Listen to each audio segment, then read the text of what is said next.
Hello and welcome to IAS in Kannada YouTube channel. Today in this session we are going to discuss the Vision monthly current affairs. So ಕಳೆದ 2 ಸೆಷನ್ಗಳಿಂದ ನಾವು vision May ತಿಂಗಳ ಒಂದು current affairs ಅನ್ನ discuss ಮಾಡ್ತಾ ಬಂದಿದ್ದೀವಿ.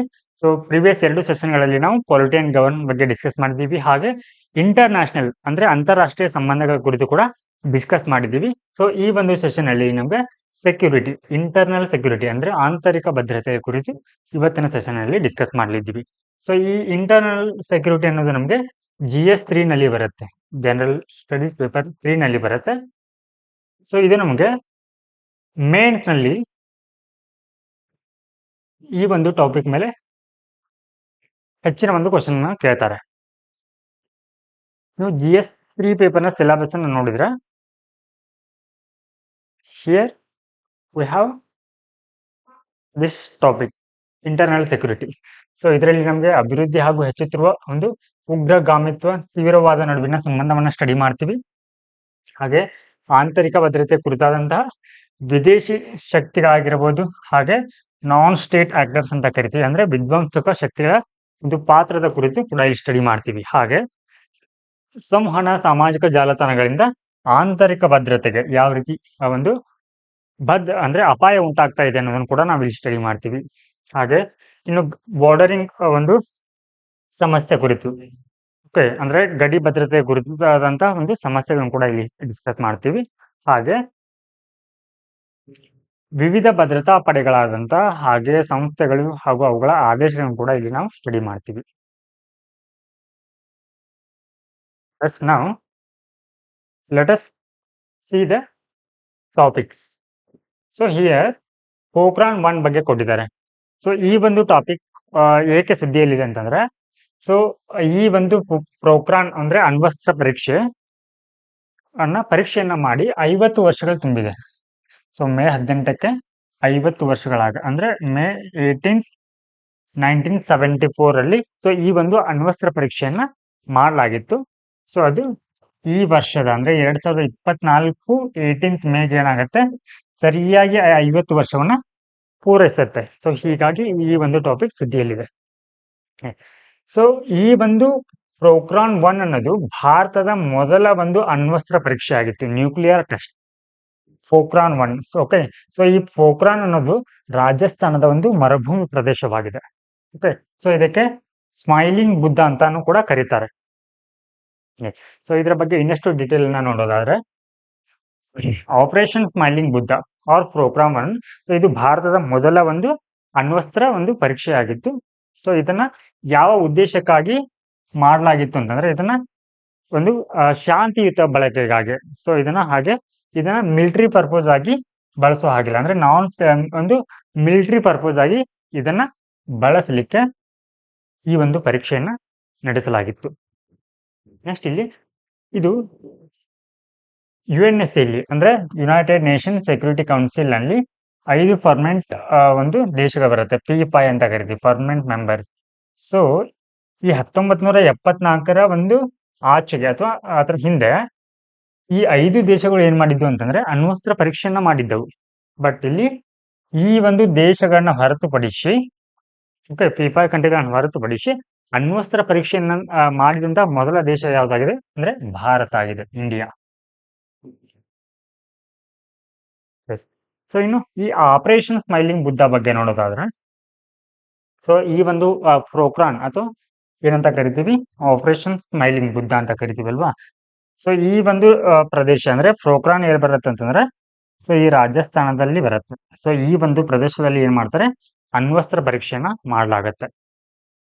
So ಇಲ್ಲಿ desert ಅನ್ನ ಏಕೆ ಆಯ್ಕೆ ಮಾಡ್ಕೊಳ್ತಾರೆ ಅಂತಂದ್ರೆ, ಸೊ ಈ ಒಂದು ಪ್ರದೇಶದಲ್ಲಿ ಏನಿರುತ್ತೆ, ನಿರ್ಜನ ಪ್ರದೇಶ ಇರುತ್ತೆ. ಓಕೆ, ಸೊ ಈ ನ್ಯೂಕ್ಲಿಯರ್ ಎಕ್ಸ್ಪ್ಲೋಷನ್ ಅನ್ನೋದು ತುಂಬಾ ಅಪಾಯಕಾರಿಯಾಗಿರುತ್ತೆ. ಸೊ ಹೀಗಾಗಿ ಸೊ ಇಂತಹ ಪ್ರದೇಶಗಳನ್ನ ಏನ್ ಮಾಡ್ತಾರೆ ಅಂತಂದ್ರೆ, ಸೊ ಈ ಅಣ್ವಸ್ತ್ರ ಪರೀಕ್ಷೆಗಳಿಗೆ ಆಯ್ಕೆಯನ್ನ ಮಾಡ್ತಾರೆ. ಹಾಗಿದ್ರೆ ಈ ಒಂದು ಅಣ್ವಸ್ತ್ರ ಪರೀಕ್ಷೆಯಲ್ಲಿ ಯಾವ ರೀತಿಯ ಒಂದು ತಂತ್ರಜ್ಞಾನವನ್ನ ಬಳಸಿಕೊಂಡಿದ್ರೆ ಅಂದ್ರೆ, ಇಲ್ಲಿ ಫಿಷನ್ ಡಿವೈಸ್ ಅನ್ನ ಬಳಸಿಕೊಳ್ಳಲಾಗಿತ್ತು. ಈ ಒಂದು ಫಿಷನ್ ಡಿವೈಸ್ ಅಲ್ಲಿ ಪ್ಲೂಟೋನಿಯಂ ಅನ್ನ ಒಂದು ಫ್ಯೂಯಲ್ ಆಗಿ, ಇಂಧನವಾಗಿ ಏನ್ ಮಾಡಲಾಗಿತ್ತು, ಬಳಸಿಕೊಳ್ಳಲಾಗಿತ್ತು.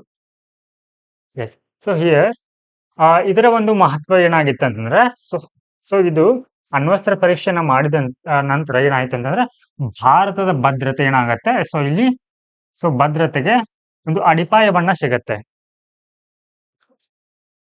ಸೊ ಯಾಕಂತಂದ್ರೆ ಸೊ ಇಲ್ಲಿ ಭಾರತ ಅದಾಗಲೇ ಏನಾಗಿತ್ತು ಅಂತಂದ್ರೆ 1974ರ ಮುಂಚೆ 3 ರೀತಿಯ ಒಂದು ಯುದ್ಧಗಳನ್ನ ಎದುರಿಸಿತ್ತು. ಸೊ ಅದರಲ್ಲಿ ಚೀನಾದೊಂದಿಗೆ 1962ರಲ್ಲಿ, ಹಾಗೆ ಪಾಕಿಸ್ತಾನದೊಂದಿಗೆ 1965 ಮತ್ತು 1971ರಲ್ಲಿ ಏನಾಗಿತ್ತು ಅಂತಂದ್ರೆ ಯುದ್ಧಗಳು ನಡೆದಿದ್ದು. ಸೊ ಇಲ್ಲಿ ಏನಾಗುತ್ತೆ ಅಂತಂದ್ರೆ ಎಲ್ಲಾ ದೇಶಗಳು ಈ ಒಂದು ಅಣ್ವಸ್ತ್ರ ಪರೀಕ್ಷೆಯನ್ನ ಅಥವಾ ಹೆಚ್ಚಾಗಿ ಒಂದು ವೆಪನ್ಗಳನ್ನ ಏಕೆ ಅಂದ್ರೆ ಆಮದು ಮಾಡಿಕೊಳ್ಳುತ್ತೆ ಅಂತಂದ್ರೆ ಅಣ್ವಸ್ತ್ರಗಳನ್ನ ಹೊಂದಿರುವಂತಹ ದೇಶಗಳ ಮೇಲೆ ಸೊ ಯಾವುದೇ ದೇಶಗಳು ದಾಳಿಯನ್ನ ಮಾಡ್ಲಿಕ್ಕೆ ಹೆದರುತ್ತೆ. ಸೊ ಈ ಕಾರಣಕ್ಕಾಗಿ ಏನಾಗತ್ತೆ ಇಲ್ಲಿ ಸೊ ಈ ರೀತಿ ಒಂದು ಪರೀಕ್ಷೆಗಳು ಭಾರತಕ್ಕೆ ತುಂಬಾ ಮಹತ್ವವನ್ನ ನೀಡುತ್ತೆ. ಹಾಗೆ ಭಾರತ ಈ ಒಂದು ನ್ಯೂಕ್ಲಿಯರ್ ಒಂದು ಸಂಶೋಧನೆಯಲ್ಲಿ ಸೊ ಎಷ್ಟರ ಮಟ್ಟಿಗೆ ಬೆಳವಣಿಗೆ ಆಗಿದೆ ಅನ್ನೋದನ್ನ ಕೂಡ ಸೊ ಈ ಒಂದು ಪರೀಕ್ಷೆ ತೋರಿಸುತ್ತೆ ಜಾಗತಿಕವಾಗಿ. ಸೊ ಈ ಒಂದು ಅಣ್ವಸ್ತ್ರ ಪರೀಕ್ಷೆಯನ್ನು ನಡೆಸಿದ ನಂತರ ಭಾರತಕ್ಕೆ ಸೊ ಯಾವೆಲ್ಲ ರೀತಿಯ ಬೆನಿಫಿಟ್ಸ್ ಆಯ್ತು, ಸೊ ಯಾವೆಲ್ಲ ರೀತಿ ಡಿಸ್ಅಡ್ವಾಂಟೇಜ್ ಆಯ್ತು ಅನ್ನೋದನ್ನ ನೋಡೋಣ. ಓಕೆ, ಸೊ ಇಲ್ಲಿ ಟೆಕ್ನಾಲಜಿಕಲ್ ಅಪಾರ್ಥೈಡ್ ವಿತ್ ಇಂಡಿಯಾ ಅಂದ್ರೆ ಈ ಒಂದು ಅಣ್ವಸ್ತ್ರ ಪರೀಕ್ಷೆಯನ್ನು ನಡೆಸಿದ ನಂತರ ಸೊ ಹಲವಾರು ದೇಶಗಳು ಏನ್ ಮಾಡಿದ್ವು ಅಂತಂದ್ರೆ ಇನ್ಕ್ಲೂಡಿಂಗ್ USA ಹಾಗೆ ಹಲವು ವೆಸ್ಟರ್ನ್ ಕಂಟ್ರಿಗಳು ಸೊ ಇವುಗಳ ಮೇಲೆ ಏನ್ ಮಾಡಿದ್ವು ಅಂತಂದ್ರೆ ನಿರ್ಬಂಧವನ್ನ, ಅಂದ್ರೆ ಈ ಟೆಕ್ನಾಲಜಿ ಟ್ರಾನ್ಸ್ಫರ್ ಆಗಿರ್ಬೋದು ಅಥವಾ ಈ ಒಂದು ಅಣ್ವಸ್ತ್ರ ಕುರಿತಾಗಿ ಅಥವಾ ನ್ಯೂಕ್ಲಿಯರ್ ರಿಲೇಟೆಡ್ ಅಂತ ಒಂದು ತಂತ್ರಜ್ಞಾನವನ್ನ ವರ್ಗಾವಣೆ ಮಾಡೋದನ್ನ ಏನ್ ಮಾಡಿತ್ತು, ನಿರ್ಬಂಧವನ್ನು ಹಾಕಿದವು. ಅದರಲ್ಲಿ 1978ರಲ್ಲಿ ಸೊ ಈ ರೀತಿಯ ಒಂದು ಕ್ರಮವನ್ನು ಯಾರು ಕೈಗೊಳ್ತಾರೆ, ಇಲ್ಲಿ USA ಕೈಗೊಳ್ತಾರೆ. USA came out with nuclear non proliferation act, ಅಂದ್ರೆ ಸೊ ಇದು ಒಂದು ನ್ಯೂಕ್ಲಿಯರ್ ಪ್ರಸರಣ ತಡೆರಹಿತ ಒಂದು ಕಾಯ್ದೆಗೆ ಏನ್ ಮಾಡುತ್ತೆ, ಕಾಯ್ದೆಯಿಂದ ಹೊರಗೆ ಬರುತ್ತೆ. ಸೊ ಆ ಮೂಲಕ ಸೊ ಭಾರತಕ್ಕೆ ಸೊ ಈ ನ್ಯೂಕ್ಲಿಯರ್ ಅಸಿಸ್ಟೆಂಟ್ ಸಹಾಯವನ್ನ ಮಾಡ್ಲಿಕ್ಕೆ ಅದೇನಾಗತ್ತೆ ಹೊರಗೆ ಬರುತ್ತೆ.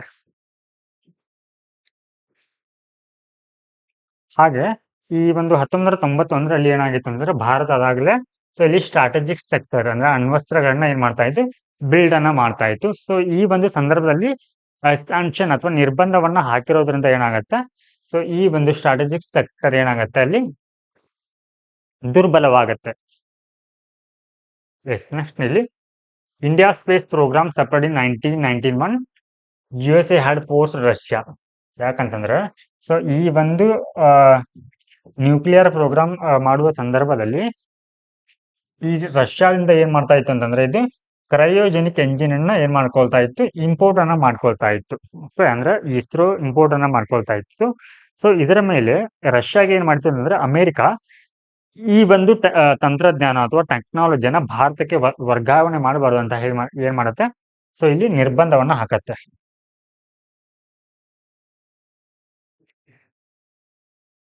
ನೆಕ್ಸ್ಟ್ ನೋಡಿ, ಆಸ್ ರೆಸ್ಪಾನ್ಸಿಬಲ್ ನ್ಯೂಕ್ಲಿಯರ್ ಪವರ್. ಯಾಕೆ ಈ ಒಂದು ಪದವನ್ನ ಯೂಸ್ ಮಾಡಿದಾರೆ ಅಂತಂದ್ರೆ ರೆಸ್ಪಾನ್ಸಿಬಲ್ ನ್ಯೂಕ್ಲಿಯರ್ ಪವರ್ ಅಂತಂದ್ರೆ ಸೊ ಭಾರತ ಏನ್ ಮಾಡತ್ತೆ ಅಂತಂದ್ರೆ ಸೊ ಈ ಒಂದು ಅಣ್ವಸ್ತ್ರಗಳನ್ನ ಅಥವಾ ನ್ಯೂಕ್ಲಿಯರ್ ಸೊ ಅಣ್ವಸ್ತ್ರಗಳನ್ನ ಸೊ ಇದು ಕೇವಲ ಶಾಂತಿಯ ಉದ್ದೇಶಕ್ಕಾಗಿ ಬಳಸತ್ತೆ.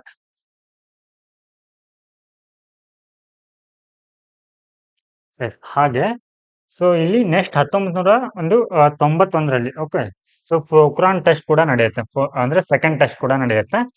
ಸೊ ಇದಾದ ನಂತರನೂ ಕೂಡ ಏನಾಗತ್ತೆ ಅಂತಂದ್ರೆ ಇಲ್ಲಿ USA ಮತ್ತು ಭಾರತ ಸೊ ಇಲ್ಲಿ ಅಣ್ವಸ್ತ್ರ ಒಪ್ಪಂದಕ್ಕೆ ಏನಾಗತ್ತೆ ಅಂತಂದ್ರೆ ಸಹಿಯನ್ನ ಹಾಕತ್ತೆ. ಯಾವಾಗ 1978ರಲ್ಲಿ ಸ್ಯಾಂಕ್ಷನ್ ಹಾಕಿರುವಂತ ದೇಶ ಮತ್ತೆ ಈ ಒಂದು ಅಣ್ವಸ್ತ್ರ ಒಪ್ಪಂದಕ್ಕೆ ಏನ್ ಮಾಡತ್ತೆ ಅಂತಂದ್ರೆ ಸಹಿಯನ್ನ ಹಾಕತ್ತೆ. ಸೊ ಇದರಲ್ಲಿ ನಾವು ಪಾಲಿಟಿ ಕ್ಲಾಸ್ ನಲ್ಲಿ ನೋಡ್ಬೇಕಾಗಿದ್ರೆ ಸೊ ಯಾವ ರೀತಿಯ ಒಂದು ಇಂಡಿಯನ್ ಡಯಾಸ್ಪೋರಾ ಸೊ ಈ ಒಂದು ಅಂತಾರಾಷ್ಟ್ರೀಯ ಸಂಬಂಧಗಳಲ್ಲಿ ಪರಿಣಾಮವನ್ನ ಬೀರ್ತಾರೆ ಅನ್ನೋದಕ್ಕೆ ಸೊ ಇದು ಒಂದು ಬೆಸ್ಟ್ ಎಕ್ಸಾಂಪಲ್. ಯಾಕಂತಂದ್ರೆ ಸೊ ಈ ಒಂದು ಟ್ರೀಟಿ ಆಗ್ಬೇಕಂತಂದ್ರೆ ಸೊ ಇಲ್ಲಿ ಯಾರು ಒಂದು ಲಾಬಿಯನ್ನ ಮಾಡ್ತಾರಂತಂದ್ರೆ ಸೊ ಇಂಡಿಯನ್ ಡಯಾಸ್ಪೋರಾ ಇವರು ಏನ್ ಮಾಡ್ತಾರಂತಂದ್ರೆ ಅಮೆರಿಕಾದಲ್ಲಿ ಸೊ ಇವರ ಪರವಾಗಿ ಲಾಬಿಯನ್ನ ಮಾಡ್ತಾರೆ. ಸೊ ಈ ಕಾರಣಕ್ಕಾಗಿ ಸೊ ಈ ಒಂದು ಅಗ್ರಿಮೆಂಟ್ ಏನಾಗುತ್ತೆ ಜಾರಿಗೆ ಬರುತ್ತೆ. ಸೊ ಇಲ್ಲಿ ನಾವು ಮೇನ್ ಪರ್ಸ್ಪೆಕ್ಟಿವ್ ಈ ಒಂದು ಭಾರತದ ಒಂದು ಅಣ್ವಸ್ತ್ರ ಒಂದು ಕಾರ್ಯಕ್ರಮ ಸೊ ಯಾವ ರೀತಿ ಬೆಳವಣಿಗೆ ಹೊಂದುತ್ತಾ ಬಂತು ಅಂತ ನೋಡೋಣ. ಸೊ ಸೊ ಇಲ್ಲಿ first one, evolution of India nuclear programme. 1944ರಲ್ಲಿ ಏನ್ ಮಾಡಲಾಗತ್ತೆ ಇಲ್ಲಿ, ಈ ಒಂದು ಹೋಮಿ ಜಹಾಂಗೀರ್ ಬಾಬಾ.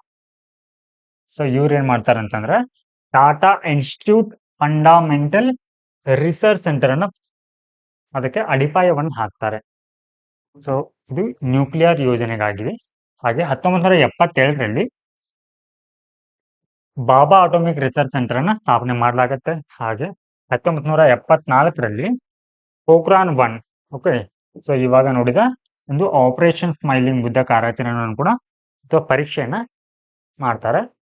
ಹಾಗೆ 1983ರಲ್ಲಿ ಏನ್ ಮಾಡ್ತಾರೆ, ಗೈಡೆಡ್ ಮಿಸೈಲ್ ಡೆವಲಪ್ಮೆಂಟ್ ಅನ್ನುವಂಥ ಪ್ರೋಗ್ರಾಮ್ ನ ಜಾರಿಗೆ ತರ್ತಾರೆ.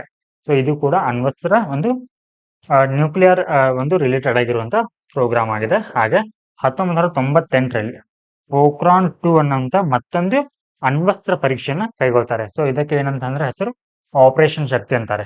ಸೊ ಮೊದಲನೇದು smiling Buddha, operation Smiling Buddha ಆದ್ರೆ ಎರಡನೇದು ಆಪರೇಷನ್ ಶಕ್ತಿ ಅಂತ ಆಗತ್ತೆ. ಇನ್ನು ಮತ್ತೆ 2003ರಲ್ಲಿ ನೋಡಿದ್ರೆ, so India declare it's nuclear doctrine. So ಏನಂತಂದ್ರೆ ಇಲ್ಲಿ ನ್ಯೂಕ್ಲಿಯರ್ ಅಥವಾ ಅಣ್ವಸ್ತ್ರ ಸಿದ್ಧಾಂತ ಏನಂದ್ರೆ ನೋ ಫಸ್ಟ್ ಯೂಸ್ ಪಾಲಿಸಿ, ಅಂದ್ರೆ ನಾವು ಮೊದಲು ಬಳಸೋದಿಲ್ಲ ಅಂತ ಅರ್ಥ. ಸೊ ಅಂದ್ರೆ ಇವಾಗ ಭಾರತ ಏನಾಗಿದೆ, ಅಣ್ವಸ್ತ್ರಗಳನ್ನ ಹೊಂದಿದೆ. ಓಕೆ, ಅದು ಹೊಂದಿದ್ರು ಕೂಡ ಸೊ ಯಾವುದೇ ಒಂದು ದೇಶ ಸೊ ಈ ಒಂದು ಅಂದ್ರೆ ಭಾರತದ ಮೇಲೆ ದಾಳಿ ಈ ಅಣ್ವಸ್ತ್ರಗಳನ್ನ ಪ್ರಯೋಗಿಸಿದ ಹೊರತು ಸೊ ಭಾರತ ಏನ್ ಮಾಡಲ್ಲ, ಈ ಅಣ್ವಸ್ತ್ರಗಳನ್ನ ಬಳಸೋದಿಲ್ಲ ಅಂತ ಹೇಳುತ್ತೆ.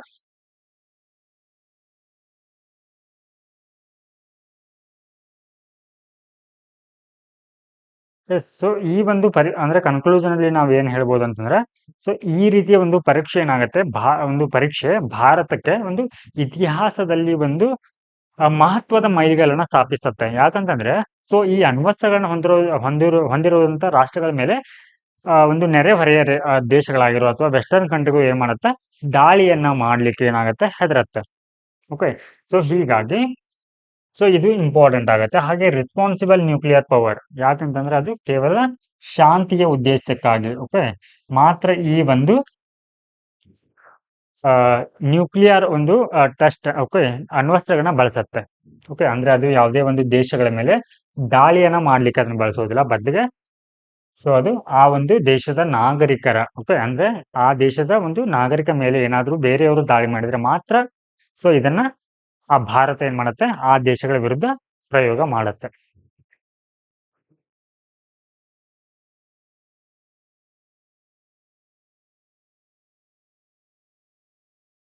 ಹಾಗೆ ಇಲ್ಲಿ ಅಣ್ವಸ್ತ್ರಗಳ ಕುರಿತು ಮತ್ತೆ 2005 ಮತ್ತು 2008ರಲ್ಲಿ ಭಾರತ ಏನ್ ಮಾಡುತ್ತೆ, ನ್ಯೂಕ್ಲಿಯರ್ ಒಪ್ಪಂದಕ್ಕೆ ಸಹಿ ಹಾಕತ್ತೆ.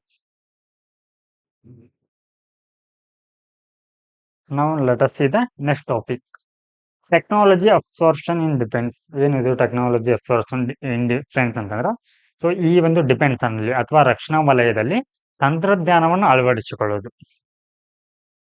ಸೊ ಈ ಒಂದು ಟಾಪಿಕ್ ಇವಾಗ ಸದ್ಯಕ್ಕೆ ನ್ಯೂಸ್ ಅಲ್ಲಿ ಏಕಿದೆ ಅಂತಂದ್ರೆ, ಸೊ ಇಂಡಿಯನ್ ಆರ್ಮಿ ಏನ್ ಮಾಡಿದೆ ಅಂತಂದ್ರೆ, ಸೊ ಈ 2024ರ ವರ್ಷವನ್ನ ಇಯರ್ ಆಫ್ ಟೆಕ್ನಾಲಜಿ ಅಬ್ಸಾರ್ಪ್ಷನ್ ಅಂತ ಏನ್ ಮಾಡಿದೆ, ಅಂದ್ರೆ ಘೋಷಣೆ ಮಾಡಿದೆ. ಯಾರು, ಇಂಡಿಯನ್ ಆರ್ಮಿ ಅವರು, ಇಂಡಿಯನ್ ಆರ್ಮಿ. ಸೊ ಇಲ್ಲಿ ನೀವು ಟೆಕ್ನಾಲಜಿ ಅಬ್ಸಾರ್ಪ್ಷನ್ ಅಂತಂದ್ರೆ ಏನಂತಂದ್ರೆ ಇಲ್ಲಿ it means acquisition, adoption and integration of technology into existing structure. ಅಂದ್ರೆ ಇವಾಗ ಅಸ್ತಿತ್ವದಲ್ಲಿರುವಂತ ಒಂದು ರಚನೆಗಳು, ಅಂದ್ರೆ ಡಿಫೆನ್ಸ್ ಅಂತ ಬಂದಾಗ ನಿಮ್ಗೆ ಏನೆಲ್ಲ ನೆನಪು ಬರುತ್ತೆ, ಆರ್ಮಿ ಬರುತ್ತೆ, ನೇವಿ ಬರುತ್ತೆ, ಏರ್ಫೋರ್ಸ್ ಬರುತ್ತೆ. ಸೊ ಇಂತಹ ಒಂದು ವಲಯಗಳಲ್ಲಿ ಸೊ ಏನ್ ಮಾಡೋದು, ಇಲ್ಲಿ ಟೆಕ್ನಾಲಜಿಯನ್ನ ಬಳಸಿಕೊಳ್ಳೋದು. ಹೊಸ ತಂತ್ರಜ್ಞಾನಗಳಾದ AI ಆಗಿರ್ಬೋದು, ಇಂಟರ್ನೆಟ್ ಆಫ್ ಥಿಂಗ್ಸ್ ಆಗಿರ್ಬೋದು, ಇಂತಹ ಒಂದು ಅಪ್ಗ್ರೇಡೆಡ್ ಟೆಕ್ನಾಲಜಿಯನ್ನ ಬಳಸಿಕೊಳ್ಳುವುದಕ್ಕೆ ಏನಂತ ಕರಿತೀವಿ ನಾವು, technology or absorption, technology absorption ಅಂತ ಕರಿತೀವಿ. ಎಸ್, ಯಾವುವು ಅಂತಂದ್ರೆ ಈ ಒಂದು technology artificial intelligence, hypersonic weapon and biotechnology and quantum technology. So ಇವುಗಳನ್ನ ಡಿಫೆನ್ಸ್ ಸಿಸ್ಟಮ್ ನಲ್ಲಿ ಅಳವಡಿಸಿಕೊಳ್ಳೋದು.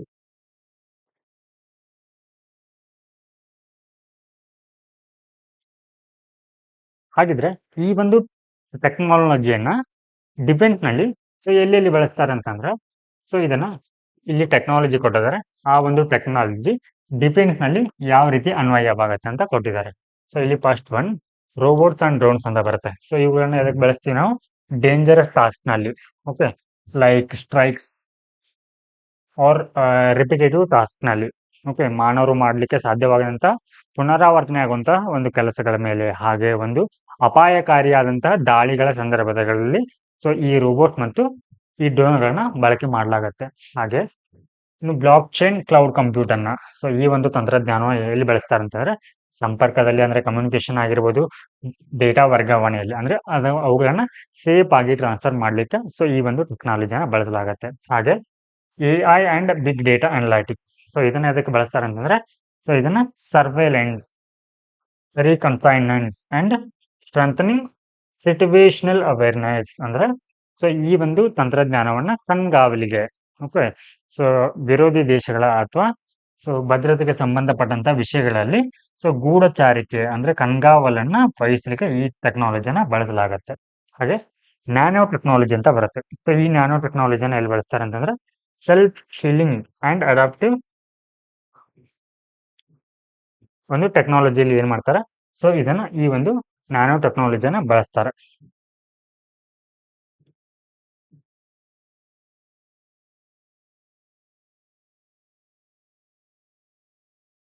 ಸೊ ನೆಕ್ಸ್ಟ್ ಇಲ್ಲಿ ನ್ಯೂ ವೆಪನ್ಸ್ ಟೆಕ್ನಾಲಜಿ ಅಂತ ಬರುತ್ತೆ. ಸೊ ಇವುಗಳನ್ನ ಏನ್ ಮಾಡ್ಲಾಗತ್ತೆ ಅಂದ್ರೆ directed energy weapon to destroy, degrade and neutralise target.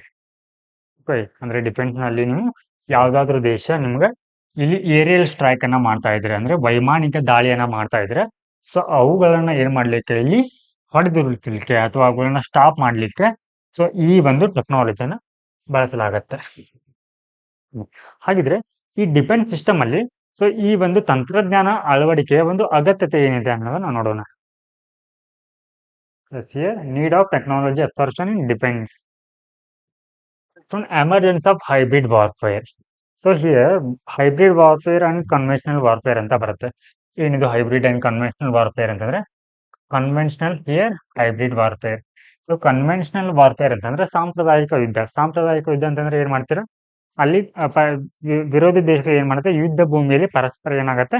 ಹೋರಾಟವನ್ನ ಮಾಡುತ್ತೆ. ಬಟ್ ಇಲ್ಲಿ ಹೈಬ್ರಿಡ್ ವಾರ್ ಅಂತಂದ್ರೆ ಇವು ನೇರವಾಗಿ ಯುದ್ಧ ಭೂಮಿಗೆ ತೊಡಗಿಕೊಳ್ಳಲ್ಲ. ಬದಲಿಗೆ ಅವೇನ್ ಮಾಡತ್ತೆ ಅಂತಂದ್ರೆ ಇಂಡೈರೆಕ್ಟ್ ಆಗಿ ಸೊ ಈ ರೀತಿ ಸೊ ಇಲ್ಲಿ ಹೇಳಿದ್ದಾರೆ ಏನಿದೆ ಎಮರ್ಜಿಂಗ್ ವಾರ್ಫೇರ್ ಅಥವಾ ಹೈಬ್ರಿಡ್ ವಾರ್ಫೇರ್ ಅಂತ ಕರೀತಾರೆ ಇದಕ್ಕೆ. ಸೊ ಇಲ್ಲಿ ಏನಾಗುತ್ತೆ ಅಂದ್ರೆ ಇನ್ಫಾರ್ಮೇಶನ್ ವಾರ್ಫೇರ್, ಮಾಹಿತಿ ಯುದ್ಧ ನಡೆಯುತ್ತೆ. ಸೊ ಯಾವ ರೀತಿ ಮಾಹಿತಿ ಯುದ್ಧ ಅಂತಂದ್ರೆ ಇಲ್ಲಿ management and use of information to pursue and advantage defence or defensive strategies. So ಇಲ್ಲಿ ಮಾಹಿತಿಯನ್ನು ಕದಿಯಲಾಗತ್ತೆ. ಓಕೆ. ಸೊ ಇಲ್ಲಿ ಬೇರೆ ದೇಶಗಳು ಎಷ್ಟು ಒಂದು ವೆಪನ್ಸ್ ಗಳನ್ನ ಹೊಂದಿದೆ, ಯಾವೆಲ್ಲ ಟೆಕ್ನಾಲಜಿಗಳನ್ನ ಹೊಂದಿದೆ, ಓಕೆ, ಇಂತಹ ಮಾಹಿತಿಗಳನ್ನ ಏನ್ ಮಾಡುತ್ತೆ? ಮಾಹಿತಿಯನ್ನ ಕದಿಯತ್ತೆ. ನೆಕ್ಸ್ಟ್ ಇಲ್ಲಿ ಎಲೆಕ್ಟ್ರಾನಿಕ್ ವಾರ್ಫೇರ್ ಅಂತ ಬರುತ್ತೆ. ಒಂದು ಎಲೆಕ್ಟ್ರಾನಿಕ್ ವಾರ್ಫೇರ್ ಅಂತಂದ್ರೆ disturb enemies defence and protect our own with use of electromagnetic spectrum. Okay. So ಇಲ್ಲಿ ಒಂದು ಶತ್ರು ರಾಷ್ಟ್ರಗಳ ಒಂದು ಡಿಫೆನ್ಸ್ ಸಿಸ್ಟಮ್ ಅನ್ನ, ಓಕೆ, ರಕ್ಷಣಾ ವ್ಯವಸ್ಥೆನ ಏನ್ ಮಾಡೋದು? ಅಲ್ಲಿ ಹಾಳು ಮಾಡೋದು. ಹಾಗೆ ತಮ್ಮ ಒಂದು ರಕ್ಷಣಾ ವ್ಯವಸ್ಥೆನ ಎಲೆಕ್ಟ್ರೋಮ್ಯಾಗ್ನೆಟಿಕ್ ಸಿಸ್ಟಮ್ ಅಂತ ಬರುತ್ತೆ. ಸೊ ಇದನ್ನ ಅಂದ್ರೆ ಇಲ್ಲಿ ಯಾವುದೇ ಒಂದು ದಾಳಿಯನ್ನ ಮಾಡ್ಲಿಕ್ಕೆ ಆಗೋದಿಲ್ಲ ಈ ಒಂದು ಸಿಸ್ಟಮ್ ಇದ್ರೆ. ಸೊ ಇಲ್ಲಿ ಏನಾಗತ್ತೆ ಅಂದ್ರೆ ಏರ್ ಸ್ಟ್ರೈಕ್ ಮಾಡ್ಬೇಕಿದ್ರೆ ಅಥವಾ ಡ್ರೋನ್ ಅದು ಒಂದು ದಾಳಿಯನ್ನ ಮಾಡ್ಬೇಕಾದ್ರೆ ಸೊ ಈ ಒಂದು ಸಿಸ್ಟಮ್ ಇದ್ದಾಗ ಏನಾಗತ್ತೆ? ಅದು ನ್ಯೂಟ್ರಲ್ ಆಗಿಬಿಡತ್ತೆ. ಓಕೆ. ಸೊ ಇದನ್ನ ಆಟೋಮೆಟಿಕ್ ಆಗಿ ಅದೇನ್ ಮಾಡುತ್ತೆ? ಹೊಡೆದುರುಳಿಸ್ಬಿಡತ್ತೆ.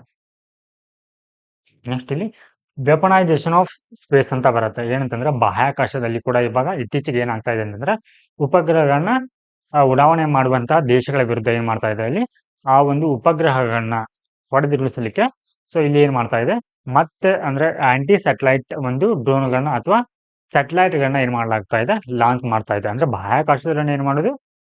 ಬೇರೆ ದೇಶಗಳು ಒಂದು ಉಡಾವಣೆ ಮಾಡಿರುವಂತಹ ಉಪಗ್ರಹಗಳನ್ನ ಹೊಡೆದುರುಳಿಸೋದು. ನೆಕ್ಸ್ಟ್ ಇಲ್ಲಿ ಸೈಬರ್ ವಾರ್ಫೇರ್ ಅಂತ ಬರುತ್ತೆ. ಸೊ ಇದು ಎಲ್ರಿಗೂ ತುಂಬಾ ಚಿರಪರಿಚಿತವಾಗಿರುತ್ತೆ. ಸೊ ಸೈಬರ್ ಯುದ್ಧ. ಸೊ ಅಂದ್ರೆ ಇಲ್ಲಿ ಇಂಟರ್ನೆಟ್ ಅಟ್ಯಾಕ್ ಅನ್ನ ಮಾಡುವಂತದ್ದಾಗಿರ್ಬೋದು. ಸೊ ಫಾರ್ ಎಕ್ಸಾಂಪಲ್ ಇವಾಗ ಫೈನಾನ್ಸಿಯಲ್ ಹಣಕಾಸಿನ ವ್ಯವಸ್ಥೆ ಮೇಲೆ ಆಗಿರ್ಬೋದು. ಹಾಗೆ ಎನರ್ಜಿ ಗ್ರಿಡ್. ಓಕೆ, ನ್ಯೂಕ್ಲಿಯರ್ ಒಂದು ವ್ಯವಸ್ಥೆಯ ಮೇಲೆ ಓಕೆ ಸೊ ಏನ್ ಮಾಡತ್ತೆ ಇಲ್ಲಿ ದಾಳಿಯನ್ನ ಮಾಡತ್ತೆ.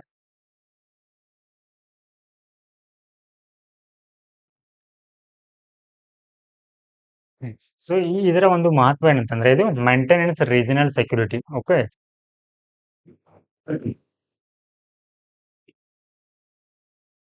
ಸೊ ಅಂದ್ರೆ strong technology capability is essential to maintaining and asserting India status net security. So ಯಾವ ದೇಶಗಳು ಉತ್ತಮ ಒಂದು ತಂತ್ರಜ್ಞಾನವನ್ನ ಈ ಒಂದು ಡಿಫೆನ್ಸ್ ವಲಯದಲ್ಲಿ ಹೊಂದಿರುತ್ತವೆ ಆ ಒಂದು ದೇಶಗಳು ಏನಾಗಿರುತ್ತೆ ತುಂಬಾ ಸದೃಢವಾಗಿರುತ್ತೆ. ಅಂದ್ರೆ ಇಂಟು ಈ ಒಂದು ಡಿಫೆನ್ಸ್ ಸಿಸ್ಟಮ್ ನಲ್ಲಿ. ಹಾಗೆ enhance operational efficiency of defence forces, free of human soldiers, more strategic task. ಈ ತಂತ್ರಜ್ಞಾನಗಳು ಏನ್ ಮಾಡತ್ತಂತಂದ್ರೆ ಸೊ ತುಂಬಾ ಕಷ್ಟಕರವಾಗಿರುವಂತಹ ಟಾಸ್ಕ್ ಗಳನ್ನ ಏನ್ ಮಾಡುತ್ತೆ ಮಾನವರ ಬದಲಾಗಿ ಈ ಒಂದು ಟೆಕ್ನಾಲಜಿಗಳು ಮಾಡುತ್ತೆ. ಸೊ ಈ ಒಂದು ಟೆಕ್ನಾಲಜಿಯನ್ನ ಡಿಫೆನ್ಸ್ ನಲ್ಲಿ ಅಳವಡಿಸಿಕೊಳ್ಳೋದ್ರಿಂದ ಏನಾಗುತ್ತೆ ಅಂತಂದ್ರೆ ಇಲ್ಲಿ ಪ್ರೊಡಕ್ಷನ್ ಬರುತ್ತೆ. ಭಾರತವೇ ಒಂದು ಈ ರೀತಿಯ ಒಂದು ಡಿಫೆನ್ಸ್ ಒಂದು ಇಕ್ವಿಪ್ಮೆಂಟ್ ಗಳನ್ನ ಪ್ರೊಡಕ್ಷನ್ ಮಾಡೋದ್ರಿಂದ ಏನಾಗುತ್ತೆ ಇಲ್ಲಿ ಸುಮಾರು 3 ಲಕ್ಷ ಕೋಟಿಯಷ್ಟು ಏನ್ ಮಾಡುತ್ತೆ ಇಕ್ವಿಪ್ಮೆಂಟ್ ಗಳನ್ನ ಏನ್ ಮಾಡ್ತದೆ ಡೆವಲಪ್ ಮಾಡ್ತಾ ಇದೆ. ಸೊ ಇದರಿಂದ ಭಾರತಕ್ಕೆ ಸೊ ಎಕ್ಸ್ಪೋರ್ಟ್ ಮಾಡೋದ್ರಿಂದ ಎಷ್ಟು ಲಾಭ ಆಗತ್ತೆ 50,000 ಕೋಟಿಯ ಒಂದು ನಿರೀಕ್ಷೆ ಇದೆ 2028 ಮತ್ತು 29ರ ಸಂದರ್ಭದಲ್ಲಿ.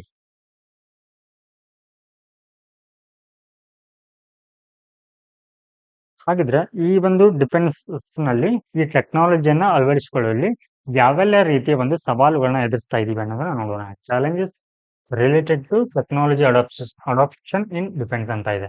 Low expenditure on defence. So ಇಲ್ಲಿ ಈ ಒಂದು ಪಾರ್ಲಿಮೆಂಟರಿ ಸ್ಟ್ಯಾಂಡಿಂಗ್ ಕಮಿಟಿ ಅಂದ್ರೆ ಸಂಸದೀಯ ಒಂದು ಸ್ಥಾಯಿ ಸಮಿತಿ ಏನ್ ಹೇಳಿದೆ ಅಂತಂದ್ರೆ ಸೊ ಈ ಒಂದು ಡಿಫೆನ್ಸ್ ಸಿಸ್ಟಮ್ ನಲ್ಲಿ ಇದಕ್ಕೆ ಮಾಡುವಂತಹ ವೆಚ್ಚ ಏನಾಗ್ತಾ ಇದೆ ತುಂಬಾ ಕಡಿಮೆ ಆಗ್ತಾ ಇದೆ ಅಂತ ಹೇಳ್ತಾ ಇದೆ.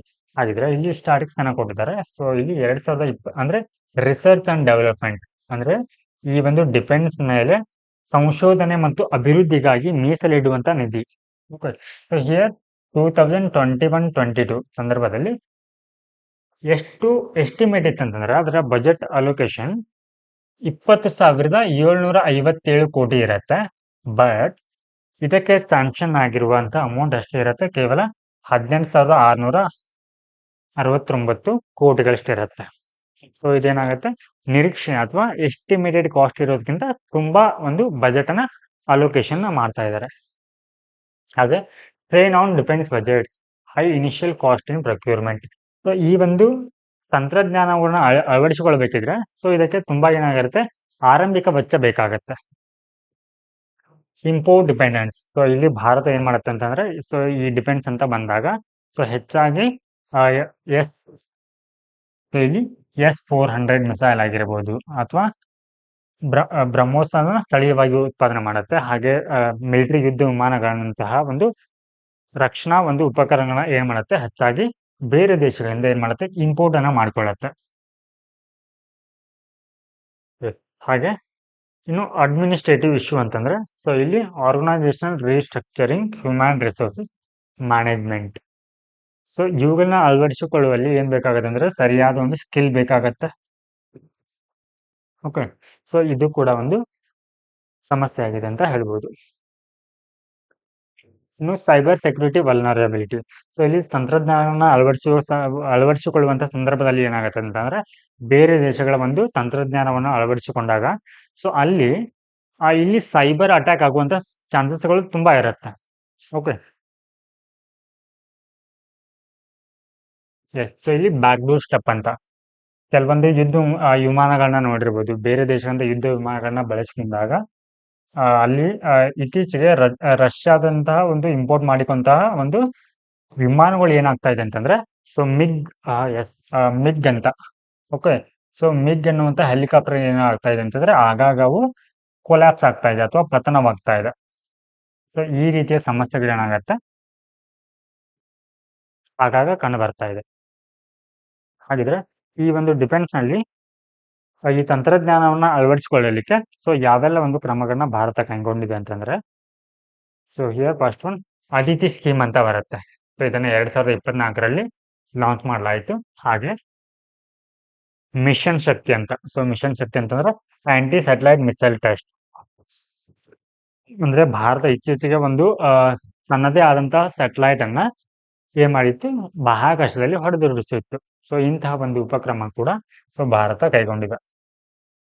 ಅಂದ್ರೆ ಯಾವುದೇ ಒಂದು ಶತ್ರು ದೇಶ ಭಾರತದ ಮೇಲೆ ದಾಳಿಯನ್ನ ಮಾಡುವಂತ ಸಂದರ್ಭದಲ್ಲಿ ಸೊ ಈ ರೀತಿಯ ಒಂದು ಆಂಟಿ ಸ್ಯಾಟಲೈಟ್ ಮಿಷನ್ ಅನ್ನ ಅಥವಾ ಆಪರೇಷನ್ ಮಿಷನ್ ಶಕ್ತಿಯನ್ನು ಕೂಡ ಬಳಸಿಕೊಳ್ಬಹುದು. ಹಾಗೆ ಪ್ರಾಜೆಕ್ಟ್ ಆಕಾಶ್ ತೀರ್ ಅಂತ ಒಂದು ಸ್ಕೀಮ್ ಅನ್ನ ಕೂಡ ಭಾರತ ಅಳವಡಿಸಿಕೊಂಡಿದೆ.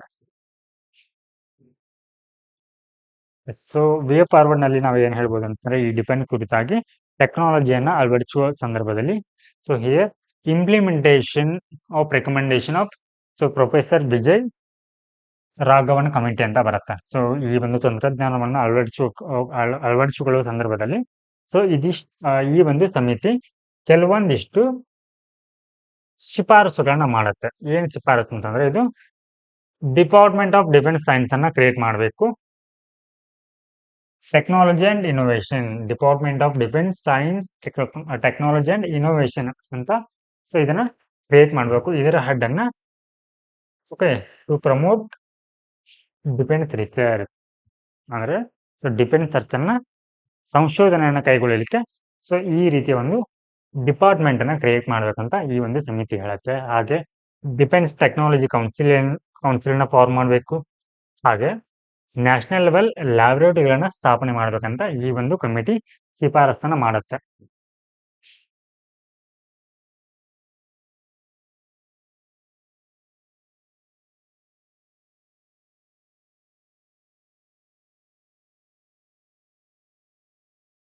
ಇನ್ನು ಕನ್ಕ್ಲೂಷನ್ ಅಲ್ಲಿ ನಾವ್ ಏನ್ ಹೇಳ್ಬೋದು ಅಂತಂದ್ರೆ ಸೊ ಈ ರೀತಿಯ ಒಂದು ತಂತ್ರಜ್ಞಾನ ಭಾರತದ ಒಂದು ರಕ್ಷಣೆಯ ಸಂದರ್ಭದಲ್ಲಿ ಯಾವ ರೀತಿ ಮಹತ್ವದ ಪಾತ್ರವನ್ನ ವಹಿಸುತ್ತೆ. ಸೊ ಈ ಅಂದ್ರೆ ಒಂದು ಇತರೆ ದೇಶಗಳು ಬೇರೆ ದೇಶಗಳಿಂದ ಅಣ್ವಸ್ತ್ರಗಳನ್ನ ಖರೀದಿ ಮಾಡ್ತಾ ಇರೋದ್ರಿಂದ ಅಥವಾ ಶಸ್ತ್ರಾಸ್ತ್ರಗಳನ್ನ ಖರೀದಿ ಮಾಡಿಕೊಳ್ಳುವಂತಹ ಸಂದರ್ಭದಲ್ಲಿ ಸೊ ಭಾರತ ಈ ರೀತಿಯ ತಂತ್ರಜ್ಞಾನಗಳನ್ನ ಅಳವಡಿಸಿಕೊಂಡ್ರೆ ಏನಾಗುತ್ತೆ ಅಂತಂದ್ರೆ ಮುಂಬರುವ ದಿನಗಳಲ್ಲಿ ಸೊ ಭಾರತದ ಒಂದು ಭದ್ರತೆ ಸುಭದ್ರವಾಗಿರುತ್ತೆ. ನೆಕ್ಸ್ಟ್ ಟಾಪಿಕ್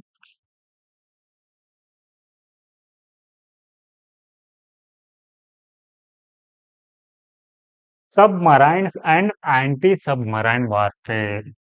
ಸೊ ಸಬ್ಮರೈನ್ ಅಂತಂದ್ರೆ ಇಲ್ಲಿ ನಾವು ಕನ್ನಡದಲ್ಲಿ ಜಲಾಂತರ್ಗಾಮಿ ಅಂತ ಕರಿತೀವಿ.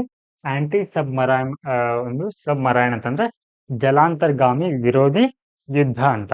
ಓಕೆ, ಸೊ ಹಿಯರ್ ಸೊ ಈ ಒಂದು ಟಾಪಿಕ್ ಯಾಕೆ ಸುದ್ದಿಯಲ್ಲಿದೆ ಅಂತಂದ್ರೆ ಸೊ ಇಲ್ಲಿ DRDO, ಓಕೆ, DRDO ಅಂತಂದ್ರೆ ಇಲ್ಲಿ defence research and development organisation ಏನ್ ಮಾಡಿದೆ ಅಂತಂದ್ರೆ ಇತ್ತೀಚೆಗೆ ಸಕ್ಸಸ್ಫುಲ್ ಆಗಿ ಸೊ ಈ ಒಂದು ಸ್ಮಾರ್ಟ್ ಅನ್ನುವಂತ ಸಿಸ್ಟಮ್ ಅನ್ನ ಲಾಂಚ್ ಮಾಡಿದೆ. ಸೊ ಹೀಗಾಗಿ ಸೊ ಇದು ಸುದ್ದಿಯಲ್ಲಿದೆ. ಸೊ ಇಲ್ಲಿ ಸ್ಮಾರ್ಟ್ ಸಿಸ್ಟಮ್ ಬಗ್ಗೆ ನೋಡೋದಾದ್ರೆ ಸೊ ಇದೊಂದು ಮಿಸೈಲ್ ಆಗಿದೆ. ಮಿಸೈಲ್ ಬೇಸ್ಡ್ ಲೈಟ್ ವೇಟ್ ಒಂದು ಟಾರ್ಪೆಡೋ ಡೆಲಿವರಿ ಸಿಸ್ಟಮ್ ಆಗಿದೆ. ಸೊ ಇದು to enhance the anti submarine warfare and capability of the Indian navy. Okay, so ಇದು ಜಲಾಂತರ್ಗಾಮಿ ಅಂತಂದ್ರೆ ಸೊ ಇದು ನೀರಿನ ಕೆಳಗೆ. ಸೊ ಇಲ್ಲಿ ಶಿಪ್ ಗಳೆಲ್ಲ ಏನ್ ಮಾಡತ್ತೆ, ನೀರಿನ ಮೇಲೆ ಹೋದ್ರೆ ಸೊ ಈ ಒಂದು ಶಿಪ್ಗಳು ಅಥವಾ ವೆಸೆಲ್ ಸೊ ನೀರಿನ ಕೆಳಗೆ ಹೋಗುತ್ತೆ. ಓಕೆ, ಸೊ ಇದು ಒಂದು ಸ್ಮಾರ್ಟ್ ಅನ್ನೋದು ಆಂಟಿ ಸಬ್ಮರೈನ್ ಒಂದು ಸಿಸ್ಟಮ್ ಆಗಿದೆ ಅಥವಾ ವಾರ್ಫೇರ್ ಆಗಿದೆ. ಅಂದ್ರೆ ಸೊ ಬೇರೆ ಒಂದು ದೇಶಗಳು ಸೊ ಈ ಒಂದು ಜಲಾಂತರ್ಗಾಮಿಯ ಮೇಲೆ ದಾಳಿ ಮಾಡಿದ್ರೆ ಅದರ ಒಂದು ಪ್ರತಿಯಾಗಿ ಇದೇನ್ ಮಾಡುತ್ತೆ, ಅಟ್ಯಾಕ್ ಅನ್ನ ಮಾಡುತ್ತೆ. ಸೊ ಇದಕ್ಕೆ ಆಂಟಿ ಸಬ್ಮರೈನ್ ಅಂತ ಕರಿತೀವಿ.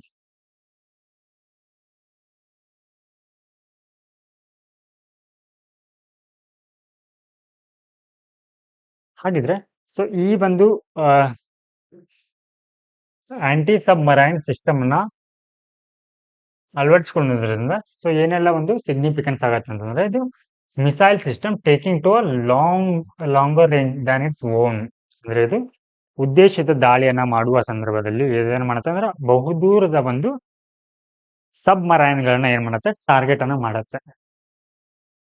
So here now the term ಅಂತ ಕೊಟ್ಟಿದ್ದಾರೆ ಆಂಟಿ ಸಬ್ಮರೈನ್ ವಾರ್ಫೇರ್ ಅಂತಂದ್ರೆ so here it is a branch of under water warfare uses surface warship, aircraft, submarine okay.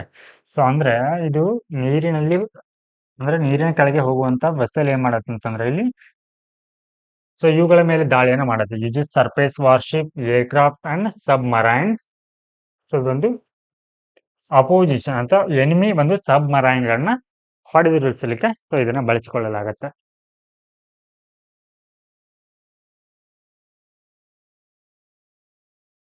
So ಇಲ್ಲಿ ಕೊಟ್ಟಿದ್ದಾರೆ ನೋಡಿ, ಸಬ್ಮರೈನ್ ಅಂತಂದ್ರೆ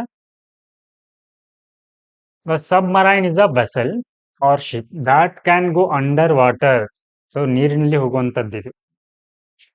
ಸೊ ಇದನ್ನ ಏನ್ ಮಾಡುತ್ತೆ ಅಂತಂದ್ರೆ ಸೊ ಈ militaries and scientist use submarine to travel deep under ocean. ಸಮುದ್ರದ ಒಂದು ಆಳದಲ್ಲಿ ಹೋಗ್ಲಿಕ್ಕೆ ಸೊ ಈ ರೀತಿಯ ಒಂದು ಶಿಪ್ ಗಳನ್ನ ಬಳಸ್ತಾರೆ. ಸೊ ಇಲ್ಲಿ ನಮ್ಗೆ ಈ ಶಿಪ್ ಏನಾಗುತ್ತೆ, ನಾರ್ಮಲ್ ಶಿಪ್ ನೀರಿನ ಮೇಲೆ ತೇಲುತ್ತೆ. ಓಕೆ, ಆ ತೇಲುವುದನ್ನ ಕಂಟ್ರೋಲ್ ಮಾಡ್ಲಿಕ್ಕೆ ಬರೋದಿಲ್ಲ. ಬಟ್ ಈ ಒಂದು ಸಬ್ಮರೈನ್ಗಳ ಒಂದು ತೇಲುವಿಕೆಯನ್ನ ಅಥವಾ ಬೊಯಾನ್ಸಿಯನ್ನ ಕಂಟ್ರೋಲ್ ಮಾಡಬಹುದು. ಅಂದ್ರೆ ಇಲ್ಲಿ ಅದು ಬಹುದೂರ ಆಳಕ್ಕೆ ಹೋಗ್ಬೋದು ಅಥವಾ ಅದಕ್ಕಿಂತ ಮೇಲೆ ಕೂಡ ಏನ್ ಮಾಡ್ಬೋದು, ಸೊ ಅದು ತೇಲ್ಬಹುದು, ಅದನ್ನ ಕಂಟ್ರೋಲ್ ಮಾಡ್ಬೋದು ಅಂತ. ಸೊ ಯಾವಾಗ ಇದನ್ನ submarine has huge tanks called with ballast tanks ಅಂತ ಕರೀತಾರೆ. ಅದರಲ್ಲಿ ಟ್ಯಾಂಕ್ಸ್ ಅಂತ ಬರುತ್ತೆ. ಸೊ ಆ ಟ್ಯಾಂಕ್ ಅಲ್ಲಿ ಏನಾದ್ರೂ ವಾಟರ್ ಫಿಲ್ ಮಾಡಿದ್ರೆ ಸೊ ಅವಾಗ ಅದೇನಾಗುತ್ತೆ, ಜಾಸ್ತಿ ಆಳಕ್ಕೆ ಹೋಗುತ್ತೆ.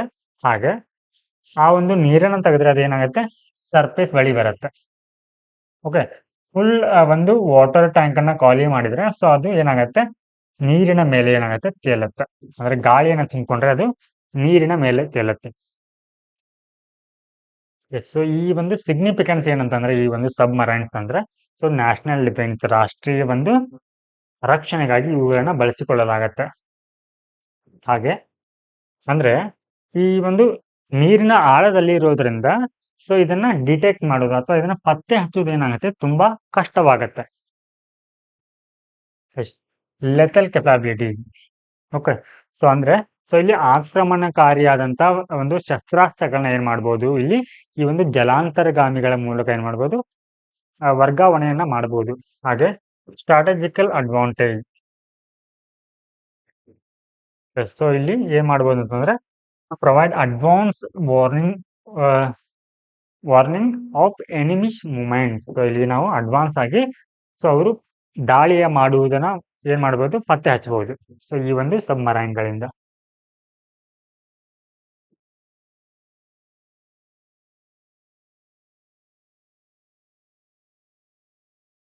ಇನ್ನು ಭಾರತದ ಒಂದು ಸಬ್ಮರೈನ್ ವ್ಯವಸ್ಥೆನ ಅಥವಾ ಒಂದು ಪಡೆಯನ್ನ ನೋಡೋದಾದ್ರೆ ಸೊ ಇಲ್ಲಿ ಡೀಸೆಲ್ ಎಲೆಕ್ಟ್ರಿಕಲ್ ಸಬ್ಮರೈನ್ ಬರುತ್ತೆ. ಅಂದ್ರೆ ಈ ಸಬ್ಮರೈನ್ಗಳು ಡೀಸೆಲ್ ಒಂದು ಇಂಧನವನ್ನು ಬಳಸುತ್ತೆ, ಹಾಗೆ ಮೂವ್ ಆಗ್ಲಿಕ್ಕೆ ಎಲೆಕ್ಟ್ರಿಸಿಟಿಯನ್ನ ಬಳಸಿಕೊಳ್ಳುತ್ತೆ.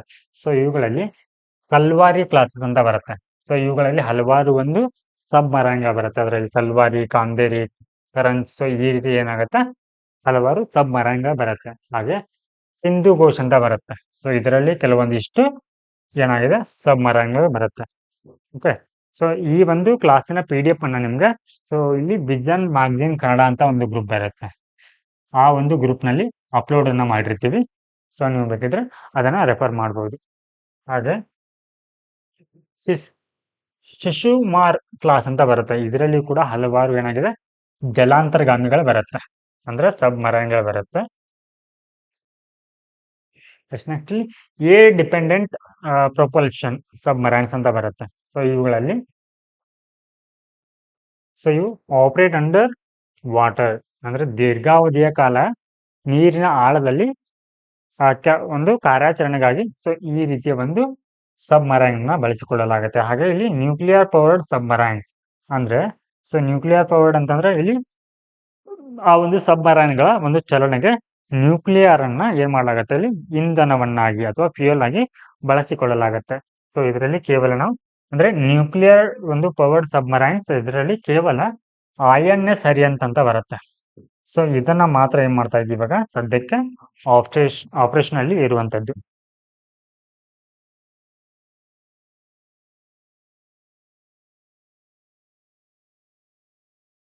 ಹಾಗಿದ್ರೆ ಇಲ್ಲಿ ಭಾರತದ ಒಂದು ಆಂಟಿ ಸಬ್ಮರೈನ್ ಕೆಪಾಬಿಲಿಟಿ, ವಾರ್ಫೇರ್ ಕೆಪಾಬಿಲಿಟಿಯನ್ನ ನೋಡೋದಾದ್ರೆ ಸೊ ಇಲ್ಲಿ ASW shallow water craft. So ಇಲ್ಲಿ ಯಾವೆಲ್ಲ ಒಂದು ಸಬ್ಮರೈನ್ ಬಳಸ್ಕೊಳ್ತೀವಿ ಅಂತಂದ್ರೆ ಮಾಹೆಯಲ್ಲಿ ಆಗಿರ್ಬೋದು, ಮಾಲ್ವನ್ ಅಂಡ್ ಮ್ಯಾಂಗ್ರೋವ್ ನಲ್ಲಿ ಏನ್ ಮಾಡ್ತೀವಿ ಅಂತಂದ್ರೆ ಸೊ ಈ ರೀತಿಯ ಸಬ್ಮರೈನ್ಗಳನ್ನ ನಾವು ಬಳಸ್ಕೊಳ್ತಾ ಇದ್ದೀವಿ. ಹಾಗೆ ಸಾಮರ್ಥ್ಯ ಕ್ಲಾಸ್ ಶಿಪ್ಸ್ ಅಂತ ಬರುತ್ತೆ. ಸೊ ಇವುಗಳನ್ನು ಕೂಡ ನಾವು ಏನ್ ಮಾಡ್ತಾ ಇದ್ದೀವಿ, ಸಬ್ಮರೈನ್ಗಳಾಗಿ ಯೂಸ್ ಅನ್ನ ಮಾಡ್ತಾ ಇದ್ದೀವಿ. ಹಾಗೆ integrated ASW defensive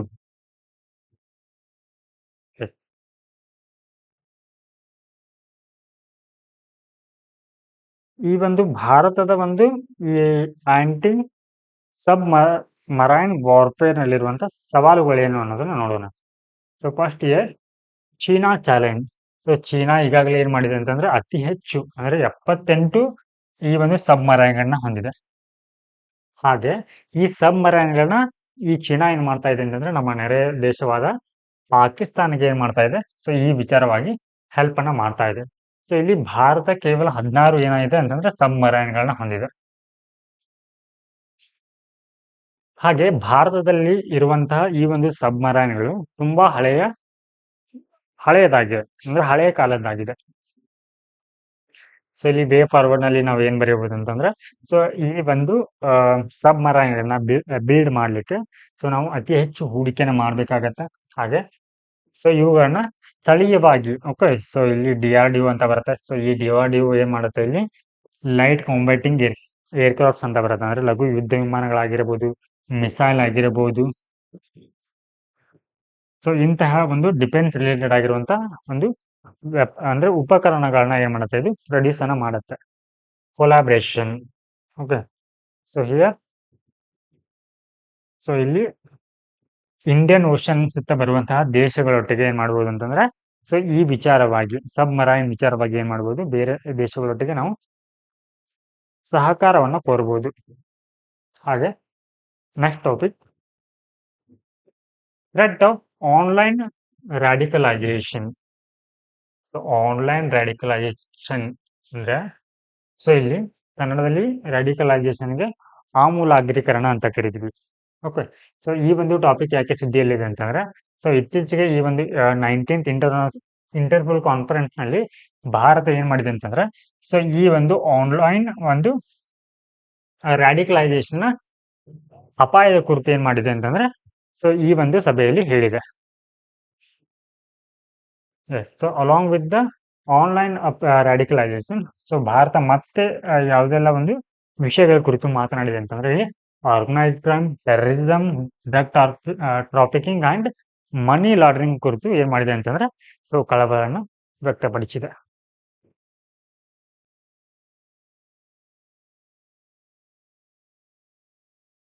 so first ನಾವು ಈ ಒಂದು ರಾಡಿಕಲೈಸೇಷನ್ ಅಂದ್ರೆ ಏನು ಅಂತ ತಿಳ್ಕೊಳ್ಳೋಣ. Radicalization. Definition of radicalization: it can be seen as a phenomenon of people.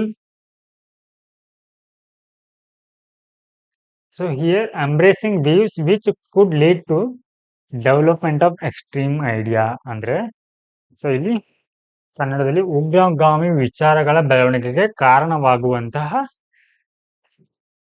ದೃಷ್ಟಿಕೋನಗಳನ್ನ ಬೆಳೆಸಿಕೊಳ್ಳುವಂತಹ ಒಂದು ಪ್ರಕ್ರಿಯೆಯಾಗಿದೆ.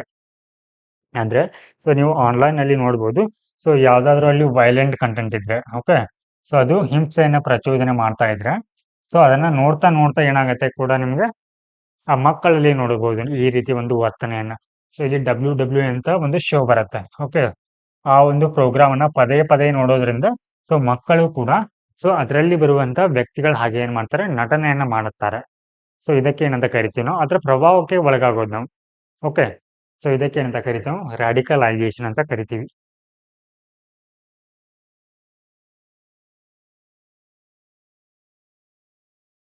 ನೆಕ್ಸ್ಟ್ ಇಲ್ಲಿ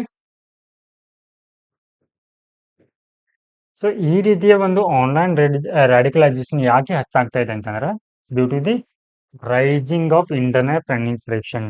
ಸೊ ಆನ್ಲೈನ್ ನ ಬಳಕೆ ಹೆಚ್ಚಾಗ್ತಾ ಇದೆ, ಎಲ್ರೂ ಬಳಿ ನೆಟ್ವರ್ಕ್ ಅಂದ್ರೆ ಇಂಟರ್ನೆಟ್ ಇರೋದ್ರಿಂದ, ಲಭ್ಯವಿರೋದ್ರಿಂದ ಏನಾಗ್ತಾ ಇದೆ, ಸೊ ಈ ಒಂದು ಆನ್ಲೈನ್ ರಾಡಿಕಲೈಸೇಷನ್ ಹೆಚ್ಚಾಗ್ತಾ ಇದೆ. ಸೊ ಇಲ್ಲಿ ಲೋನ್ ಉಲ್ಫ್ ಆಪರೇಷನ್ ಅಂತ ಬರುತ್ತೆ. ಸೊ ಇಲ್ಲಿ ಆನ್ಲೈನ್ ರಾಡಿಕಲೈಸೇಷನ್ ಆಗೋದ್ರಿಂದ ಏನಾಗುತ್ತೆ ಅಂತಾರೆ ಒಂಟಿ ತೋಳ ಕಾರ್ಯಾಚರಣೆ ಅಂತ ಕರಿತೀವಿ. ಏನಂತಂದ್ರ ಸೊ ಇಲ್ಲಿ ಇದರಲ್ಲಿರುವ ಈ ಒಂದು ಕಾರ್ಯಾಚರಣೆಯಲ್ಲಿ ಪಾಲ್ಗೊಳ್ಳುವಂತಹ ವ್ಯಕ್ತಿಗೆ ಸೊ ಈತನಿಗೆ ಯಾವುದೇ ಒಂದು ಭಯೋತ್ಪಾದಕ ಸಂಘಟನೆ ಆಗಲಿ ಅಥವಾ ಯಾವುದೇ ಒಂದು ದೇಶ ಆಗಲಿ ದಾಳಿಯನ್ನ ಮಾಡ್ಲಿಕ್ಕೆ ಪ್ರೇರೇಪಣೆ ಮಾಡೋದಿಲ್ಲ. ಅವ್ರು ಏನ್ ಮಾಡ್ತಾರೆ ಅಂತಂದ್ರೆ ಸ್ವಲ್ಪ ಮೋಟಿವೇಟ್ ಆಗ್ತಾರೆ. ಓಕೆ. ಸೊ ನೀವು ಇಲ್ಲಿ ಒಂದು ಇತ್ತೀಚೆಗೆ ಒಂದು ಬೆಂಗಳೂರಿನಲ್ಲಿ ಕೆಫೆ ಬಾಂಬ್ ಒಂದು ಕೆಫೆ ಬಾಂಬ್ ಒಂದು ಸ್ಫೋಟ ನಡೆದಿತ್ತು. ಸೊ ಈ ಒಂದು ಇದರಲ್ಲಿ ಸೊ ಆ ವ್ಯಕ್ತಿ ಏನ್ ಮಾಡಿದ್ದ ಅಂತಂದ್ರೆ ಬಾಂಬ್ ಅನ್ನ ಸ್ಫೋಟಿಸಿದ್ದ. ಓಕೆ. ಸೊ ಈ ರೀತಿ ಏನಾಗುತ್ತೆ ಅಂತಂದ್ರೆ ಒಬ್ಬೊಬ್ಬರೇ ವೈಯಕ್ತಿಕವಾಗಿ ಏನ್ ಮಾಡ್ತಾರೆ ಅಂತಂದ್ರೆ ಸೊ ದಾಳಿಯಲ್ಲಿ ಅಥವಾ ಬಾಂಬ್ ಬೆದರಿಕೆನ ಹಾಕ್ತಾರೆ. ಲೋನ್ ವೋಲ್ ಅಂದ್ರೆ someone who acts alone in a terrorist attack without the help of or encouragement of government or terrorist organization. ಹಾಗಿದ್ರೆ ಈ ಒಂದು ಆನ್ಲೈನ್ ರ್ಯಾಡಿಕಲೈಸೇಷನ್ಗೆ ಕಾರಣಗಳೇನಂತಂದ್ರೆ ಯಾವೆಲ್ಲ ಒಂದು ಅಂಶಗಳು ಇದಕ್ಕೆ ಕಾರಣವಾಗತ್ತೆ ಅಂತಂದ್ರೆ push factor and full factor ಅಂದ್ರೆ ತಳ್ಳಲ್ಪಡುವ ಅಂಶಗಳು ಮತ್ತು ಸೆಳೆಯಲ್ಪಡುವ ಅಂಶಗಳಂತ ಕರಿತೀವಿ. ಸೊ ಇಲ್ಲಿ ಮೊದಲನೇದಾಗಿ ಆರ್ಥಿಕ ಅಂಶಗಳಿರುತ್ತೆ. ಏನಕ್ಕಂತಂದ್ರೆ ಸೊ ಅವರು ಅನ್ಎಂಪ್ಲಾಯ್ಡ್, ಓಕೆ, ನಿರುದ್ಯೋಗಿ ಆಗಿದ್ರೆ ಏನ್ ಮಾಡ್ತಾರೆ ಅವರು ಸರ್ಕಾರದ ಒಂದು ವಿರುದ್ಧ ಏನಿರುತ್ತೆ ಅವ್ರದ್ದು. ಸೊ ಸರ್ಕಾರ ಸರಿಯಾಗಿ ಎಕ್ಸಾಮ್ ಅನ್ನ ಕಂಡಕ್ಟ್ ಮಾಡೋದಿಲ್ಲ, ಕಾಂಪಿಟೇಟಿವ್ ಎಕ್ಸಾಮ್ ಅನ್ನ ಕಂಡಕ್ಟ್ ಮಾಡೋದಿಲ್ಲ. ಸೊ ಹೀಗಾಗಿ ನಾವು ನಿರುದ್ಯೋಗಿಯಾಗಿ ಇರ್ತೀವಿ ಅಂತ. ಸೊ ಅವ್ರಿಗೇನಾಗುತ್ತೆ ಅವರ ಮನಸ್ಸಿನಲ್ಲಿ ಸರ್ಕಾರದ ವಿರುದ್ಧ ಏನಾಗುತ್ತೆ ಇಲ್ಲಿ ಒಂದು ದ್ವೇಷದ ಭಾವನೆಗಳು ಹುಟ್ಟಿಕೊಳ್ಳಲಿಕ್ಕೆ ಕಾರಣವಾಗತ್ತೆ. ಸೊ ಅಂದ್ರೆ ಇಲ್ಲಿ ಏನಾಗುತ್ತೆ ಅವಾಗ ಉಗ್ರವಾದದ ಅಥವಾ ತೀವ್ರವಾದದ ದೃಷ್ಟಿಕೋನ ಅವರಲ್ಲಿ ಬೆಳೀತಾ ಹೋಗುತ್ತೆ. ಹಾಗೆ ಸೋಶಿಯೋ ರಿಲಿಜಿಯಸ್ ಫ್ಯಾಕ್ಟರ್. ಸೊ ಈ ಒಂದು ವ್ಯಕ್ತಿಗಳಲ್ಲಿ ಶಿಕ್ಷಣದ ಕೊರತೆ ಇರುತ್ತೆ. ಸೊ ಇತ್ತೀಚೆಗೆ ಏನಾಗ್ತಾ ಇದೆ ವಿದ್ಯಾವಂತರು ಕೂಡ ಸೊ ಈ ಒಂದು ಆನ್ಲೈನ್ ರೆಡಿಕೇಶನ್ಗೆ ಒಳಗಾಗ್ತಾ ಇದ್ದಾರೆ. ಹಾಗೆ ರಿಲಿಜಿಯಸ್ ಮಾರ್ಜಿನಲೈಸೇಷನ್, ಐಡಿಯಾಲಜಿಕಲ್ ಬಿಲೀಫ್.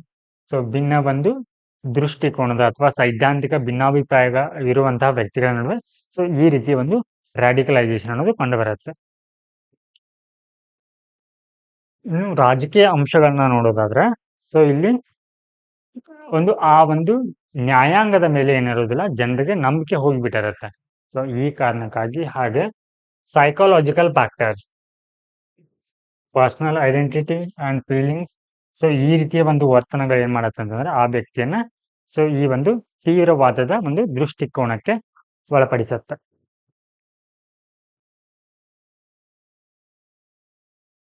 ಸೊ ಈ ಒಂದು ಆನ್ಲೈನ್ ರ್ಯಾಡಿಕಲೈಸೇಷನ್ ನ ಕರ್ಬ್ ಮಾಡ್ಲಿಕ್ಕೆ ಅಥವಾ ತಡೆಗಟ್ಟಲಿಕ್ಕೆ ಸೊ ಯಾವೆಲ್ಲ ರೀತಿಯ ಒಂದು ಸವಾಲುಗಳು ಎದುರಾಗತ್ತೆ ಅಂತಂದ್ರೆ ಇಲ್ಲಿ regulation and international cooperation. For example ಭಯೋತ್ಪಾದನೆ ಆಗಿರ್ಬೋದು, ವಯೋಲೆಂಟ್ ಎಕ್ಸ್ಟ್ರೀಮಿಸಮ್ ಆಗಿರ್ಬೋದು. ಸೊ ಇವೆಲ್ಲ ಏನ್ ಮಾಡತ್ತೆ ಅಂತಂದ್ರೆ ಸೊ ಇದು ರ್ಯಾಡಿಕಲೈಸೇಷನ್ಗೆ ದಾರಿಯನ್ನ ಮಾಡಿಕೊಡುತ್ತೆ. ಹಾಗೆ ಟೆಕ್ನಾಲಜಿಕಲ್ ಅಡ್ವಾನ್ಸ್ಮೆಂಟ್. ಸೊ ಇಲ್ಲಿ ಡಾರ್ಕ್ ವೆಬ್ ಅಂತ ಬರುತ್ತೆ. ಸೊ ಇತ್ತೀಚೆಗೆ ನೀಟ್ ಎಕ್ಸಾಮ್ ಒಂದು ಪ್ರಶ್ನೆ ಪತ್ರಿಕೆ ಸೋರಿಕೆ ಸೊ ಈ ಒಂದು ಡಾರ್ಕ್ ವೆಬ್ ನಲ್ಲಿ ಏನಾಗಿದೆ ಸೋರಿಕೆ ಆಗಿದೆ. ನೆಕ್ಸ್ಟ್ ಇಲ್ಲಿ ಫಾರಿನ್ ಫಂಡಿಂಗ್. ಸೊ ಈ ಒಂದು ಪ್ರದೇಶಗಳಲ್ಲಿ ಓಕೆ ಸೊ ಎಲ್ಲಿ ಈ ಒಂದು ರ್ಯಾಡಿಕಲೈಸೇಷನ್ ಇರುತ್ತಲ್ವಾ ಅಂದ್ರೆ ಉಗ್ರವಾದದ ಒಂದು ದೃಷ್ಟಿಕೋನವನ್ನ ಹೊಂದಿರುವಂತ ದೇಶಗಳಲ್ಲಿ ಸೊ ಏನಾಗುತ್ತೆ ಪರಿಣಾಮವಾಗಿ ಸೊ ಅಲ್ಲಿ ಹೂಡಿಕೆ ಕಡಿಮೆ ಆಗ್ತಾ ಬರುತ್ತೆ. ಹಾಗೆ ಇನ್ನು ಪೊಲಿಟಿಕಲ್ ನರೇಟಿವ್ ಅಂದ್ರೆ ಸೊ ಹಿಯರ್ ಹೇಟ್ ಸ್ಪೀಚ್ ಅಂದ್ರೆ ದ್ವೇಷ ಭಾಷಣಗಳಾಗಿರ್ಬೋದು, ಒಂದು ಜನಾಂಗೀಯ ಒಂದು ಸಂಘರ್ಷಗಳಾಗಿರ್ಬೋದು. ಸೊ ಇವೆಲ್ಲ ಏನಾಗತ್ತೆ ಅಂತಂದ್ರೆ ಈ ರ್ಯಾಡಿಕಲೈಸೇಷನ್ಗೆ ಏನಾಗತ್ತೆ ಕಾರಣವಾಗತ್ತೆ. ಈ ಒಂದು ಆನ್ಲೈನ್ ರ್ಯಾಡಿಕಲೈಸೇಷನ್ ತಡೆಗಟ್ಟಲಿಕ್ಕೆ ಯಾವೆಲ್ಲ ಕ್ರಮಗಳನ್ನ ಕೈಗೊಂಡಿದೆ ಅಂತಂದ್ರೆ ಭಾರತ. ಸೊ ಇಲ್ಲಿ European Union digital service act. So ಇಲ್ಲಿ ಜಾಗತಿಕವಾಗಿ ನೋಡೋದಾದ್ರೆ United Nation global counter terrorism strategy ಬರುತ್ತೆ. ಹಾಗೆ European Union's digital service act ಅಂತ ಬರುತ್ತೆ. ಹಾಗೆ global internet forum to counter terrorism. So ಇವು ಜಾಗತಿಕ ಉಪಕ್ರಮಗಳಾದ್ರೆ ಸೊ ಭಾರತ ಕೂಡ ಕೆಲವೊಂದಿಷ್ಟು ಉಪಕ್ರಮಗಳನ್ನ ಕೈಗೊಂಡಿದೆ. ಹಾಗಿದ್ರೆ ಯಾವ ಉಪಕ್ರಮಗಳಂತಂದ್ರೆ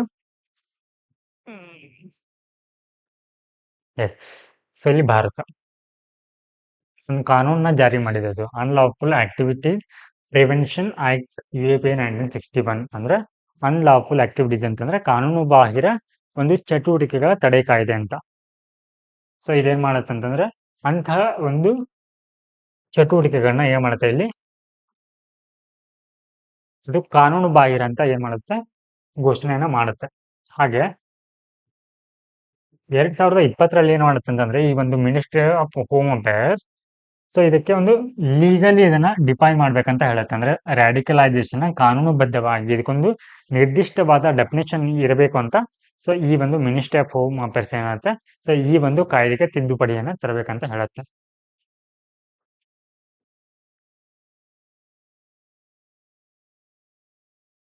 next administrative institution. So here ministry of home affairs ಏನ್ ಮಾಡಿದೆ ಅಂತಂದ್ರೆ to help state government security agencies and preventing the youth from the embracing extremism. ಅಂದ್ರೆ ಮಕ್ಕಳು ಇದರಲ್ಲಿ ಈ ಒಂದು ರ್ಯಾಡಿಕಲೈಸೇಷನ್ಗೆ ಒಳಗಾಗದಂತೆ ಏನ್ ಮಾಡ್ತಾ ಇದೆ ಅಂತಂದ್ರೆ ಈ ministry of home affairs so ರಾಜ್ಯ ಸರ್ಕಾರಗಳಿಗೆ ನೆರವನ್ನ ನೀಡ್ತಾ ಇದೆ. ಹಾಗೆ ಸೈಬರ್ ರಿಲೇಟೆಡ್ ಓಕೆ ಸೊ ಇಲ್ಲಿ enhancing okay so here enhance the information technology of act of 2000. So ಇಲ್ಲಿ ಏನಾಗತ್ತೆ ಅಂತಂದ್ರೆ ಸೊ ಈ ಒಂದು ತೀವ್ರವಾದವನ್ನ ಅಥವಾ ಉಗ್ರವಾದವನ್ನ ಪ್ರಚೋದಿಸುವಂತಹ ಒಂದು ಕಾರ್ಯವನ್ನ ಸೊ ಈ ಒಂದು ಆಕ್ಟ್ ಅಡಿಯಲ್ಲಿ ನಿರ್ಬಂಧಿಸಲಾಗತ್ತೆ. ಹಾಗೆ ಕೆಲವೊಂದಿಷ್ಟು ರಾಜ್ಯಗಳು ಕೂಡ ಸೊ ಈ ರೀತಿಯ ಒಂದು ಉಪಕ್ರಮಗಳನ್ನ ಕೈಗೊಂಡಿದೆ.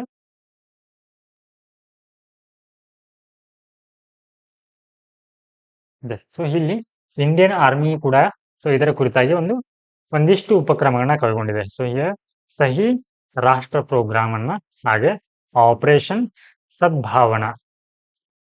ಸೊ ಈ ಆಪರೇಷನ್ ಸದ್ಭಾವನವನ್ನ ಸೊ ಲಡಾಖ್ನಲ್ಲಿ ಕೈಗೊಳ್ಳಲಾಗಿದೆ. ಅಲ್ಲಿ ಒಂದು ಶಾಲೆಯನ್ನು ತೆರೆಯೋದಾಗಿರ್ಬೋದು ಅಥವಾ ಮೂಲ ಸೌಕರ್ಯವನ್ನ ಒದಗಿಸುವಂತ ಈ ಒಂದು ಯೋಜನೆ ಆಗಿದೆ. ಹಾಗೆ ಕನ್ಕ್ಲೂಷನ್ ಅಲ್ಲಿ ಏನ್ ಹೇಳ್ಬೋದು ಅಂತಂದ್ರೆ ಸೊ ಇಲ್ಲಿ technology companies are stakeholder key stakeholder ಅಂದ್ರೆ ಸೊ ಈ ಒಂದು ಆನ್ಲೈನ್ ರ್ಯಾಡಿಕಲೈಸೇಷನ್ ಕರ್ಬ್ ಮಾಡ್ಲಿಕ್ಕೆ ಸೊ ಇಲ್ಲಿ ಪ್ರಮುಖ ಪಾತ್ರವನ್ನ ಯಾರು ವಹಿಸ್ತಾರೆ ಇಲ್ಲಿ online or company technology company ಇದೇನಾಗುತ್ತೆ ಪ್ರಮುಖ ಪಾತ್ರವನ್ನ ವಹಿಸುತ್ತೆ. ಅದರ ಜೊತೆಗೆ blocking accounts with spread prohibited content ಅಂದ್ರೆ ನಿಷೇಧಿಸಿದ ಒಂದು ಕಂಟೆಂಟ್ ಅನ್ನ ಅಥವಾ ವಿಷಯವನ್ನ ಏನ್ ಮಾಡೋದಿಲ್ಲಿ ಕರ್ಬ್ ಅನ್ನ ಅಥವಾ ತಡೆ ಹಿಡಿಯುವುದು.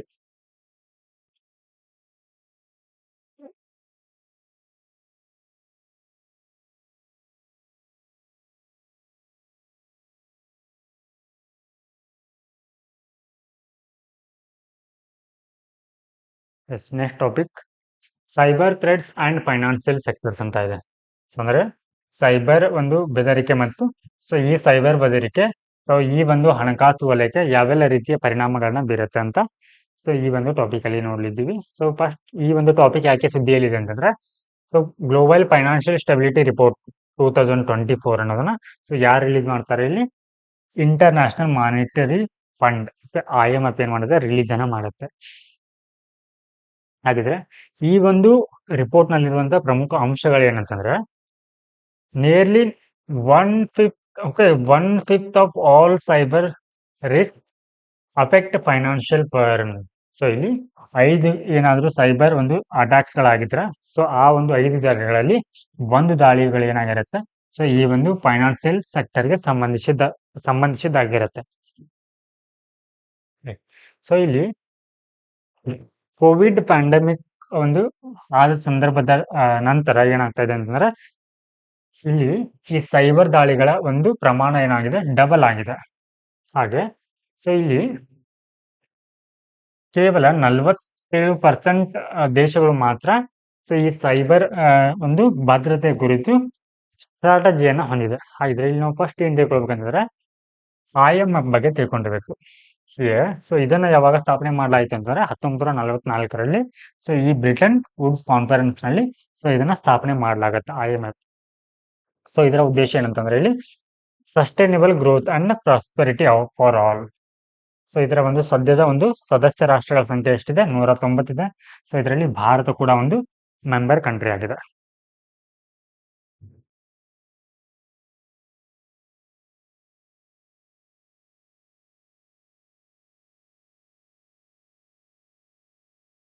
ಸೊ ಈ ಒಂದು ಸೈಬರ್ ದಾಳಿಗಳಿಗೆ ಮುಖ್ಯ ಕಾರಣ ಏನಂತಂದ್ರೆ, so here application and content contactless payments ಅಂತ ಹಲವಾರು ಇವಾಗ ಸದ್ಯಕ್ಕೆ ಏನಾಗಿದೆ ಅಂತಂದ್ರೆ ಹಲವಾರು ಆ್ಯಪ್ಗಳು ಬಂದಿದೆ. ಓಕೆ, ಸೊ ಹೀಗಾಗಿ ಏನಾಗ್ತಾರೆ, ಜನ ಅದನ್ನ ಇನ್ಸ್ಟಾಲ್ ಮಾಡ್ಕೊಂಡು ಅವರ ದಾಳಿಗೆ ಏನಾಗ್ತಾರೆ, ಸುಲಭವಾಗಿ ಗುರಿ ಆಗ್ತಾರೆ. ಮತ್ತೆ heightening the global geopolitical tension. So ಇಲ್ಲಿ ರಷ್ಯಾ ಏನಾಗಿದೆ ಅಂತಂದ್ರೆ surge in cyber attacks after the Russia the invasion of Ukraine.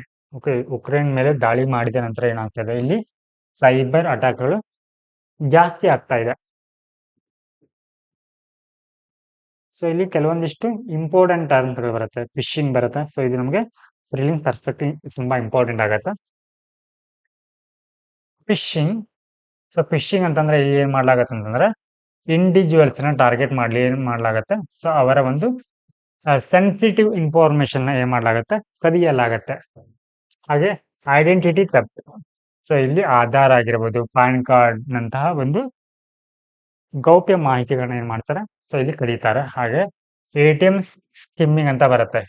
So here, so ಆ ಒಂದು ನಿಮ್ಮ ಎ.ಟಿ.ಎಂ ಕಾರ್ಡ್ ನ ಇನ್ಫಾರ್ಮೇಶನ್ ಹಾಗೆ ಎ.ಟಿ.ಎಂ ಪಿನ್ ನ ಡೀಟೇಲ್ಸ್ ಅನ್ನು ಕೂಡ ಇಲ್ಲಿ ಕದೀತಾರೆ. ನೆಕ್ಸ್ಟ್ ಇಲ್ಲಿ ರ್ಯಾನ್ಸಮ್ ವೇರ್ ಅಟ್ಯಾಕ್ಸ್ ಅಂತ ಬರುತ್ತೆ. ಸೊ ಹಿಯರ್ ಇಲ್ಲಿ ಏನ್ ಮಾಡ್ತಾರೆ ಅಂತಂದ್ರೆ ಆ ಒಂದು ಡಿವೈಸ್ಗಳಲ್ಲಿ ಈ ರ್ಯಾನ್ಸಮ್ ವೇರ್ಗಳನ್ನ ಹಾಕಿ ಆ ಒಂದು ರ್ಯಾನ್ಸಮ್ ವೇರ್ಗಳನ್ನ ತೆಗಿಲಿಕ್ಕೆ ಅಥವಾ ಅವುಗಳನ್ನ ಹೊರಗೆ ಹಾಕ್ಲಿಕ್ಕೆ ಸೊ ಹಣಕಾಸನ್ನ ಡಿಮ್ಯಾಂಡ್ ಅನ್ನ ಮಾಡ್ತಾರೆ ಆ ವ್ಯಕ್ತಿಗಳಿಂದ.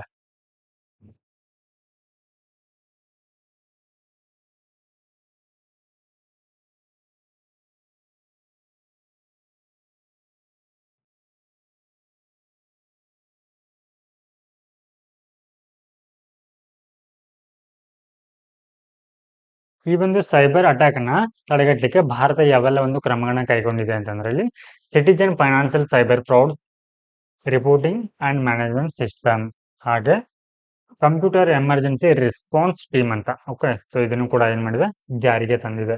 ಹಾಗೆ ಚೆಕ್ಸ್ ಒನ್ ಅಂತ ಒಂದು ಉಪಕ್ರಮವನ್ನು ಕೂಡ ಸೊ ಭಾರತ ಏನ್ ಮಾಡಿದೆ, ಜಾರಿಗೆ ತಂದಿದೆ.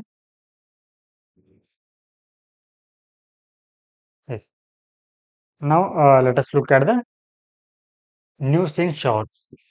So here first one, arrest under UAPA Act. So ಇಲ್ಲಿ ಇತ್ತೀಚೆಗೆ ಏನಾಗಿದೆ ಅಂತಂದ್ರೆ Prabir ಪುರ್ಕಾಯಸ್ versus state of Delhi ಒಂದು ಪ್ರಕರಣದಲ್ಲಿ ಸುಪ್ರೀಂ ಕೋರ್ಟ್ ಏನ್ ತೀರ್ಪನ್ನ ನೀಡಿದೆ ಅಂತಂದ್ರೆ, ಸೊ ಈ ಒಂದು ಕಾಯ್ದೆ ಅಡಿಯಲ್ಲಿ ಬಂಧಿಸುವ ಒಂದು ಸಂದರ್ಭದಲ್ಲಿ ಆ ಒಂದು ಇನ್ವೆಸ್ಟಿಗೇಷನ್ಸ್ ಏನ್ ಮಾಡ್ಬೇಕಂತಂದ್ರೆ ಅವರ ಬಂಧನದ ಒಂದು ಕುರಿತು ರಿಟರ್ನ್ ರೀಸನ್ ಓಕೆ ಲಿಖಿತ ಒಂದು ಕಾರಣವನ್ನ ನೀಡಬೇಕಂತ ಸುಪ್ರೀಂ ಕೋರ್ಟ್ ಈ ಒಂದು ತೀರ್ಪಲ್ಲಿ ಹೇಳಿದೆ. ಹಾಗೆ ಮತ್ತೊಂದು ಪ್ರಕರಣದಲ್ಲಿ Pankaj Bansal versus union of India and others cases ನಲ್ಲಿ ಏನ್ ಹೇಳಿದೆ ಅಂತಂದ್ರೆ, ಸೊ ಇಲ್ಲಿ ಯಾವ ಒಂದು ಗ್ರೌಂಡ್ ನಲ್ಲಿ ಅಂದ್ರೆ ಯಾವ ಒಂದು ಆಧಾರದಲ್ಲಿ ಅವರ ಒಂದು ಬಂಧನವನ್ನ ಮಾಡ್ತಾ ಇದ್ದೀರಿ ಅನ್ನೋದನ್ನು ಕೂಡ ಸೊ ಇಲ್ಲಿ ತಿಳಿಸ್ಬೇಕಂತ ಸೊ ಸುಪ್ರೀಂ ಕೋರ್ಟ್ ಹೇಳಿದೆ.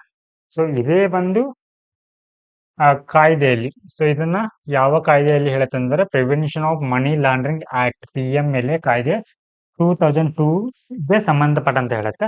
ಸೊ ಇದೇ ಮಾತನ್ನ ಮತ್ತೆ ಅವರು UAPAಗೆ ಅನ್ವಯಿಸುವಂತ ಹೇಳುತ್ತಾರೆ. ಅಂದ್ರೆ ಯಾವ ಒಂದು ಗ್ರೌಂಡ್ ನಲ್ಲಿ ಯಾವ ಆಧಾರದ ಮೇಲೆ ಅವರನ್ನ ಬಂಧಿಸ್ತೀರಿ ಅನ್ನೋದನ್ನ ಕಾರಣ ಕೊಡಿ ಅಂತಾರೆ ಇವರು ಸುಪ್ರೀಂ ಕೋರ್ಟ್ನವರು. ಸೊ ಇಲ್ಲಿ ಸೊ ಈ ಬಂಧನ ಕುರಿತು ನಮ್ಗೆ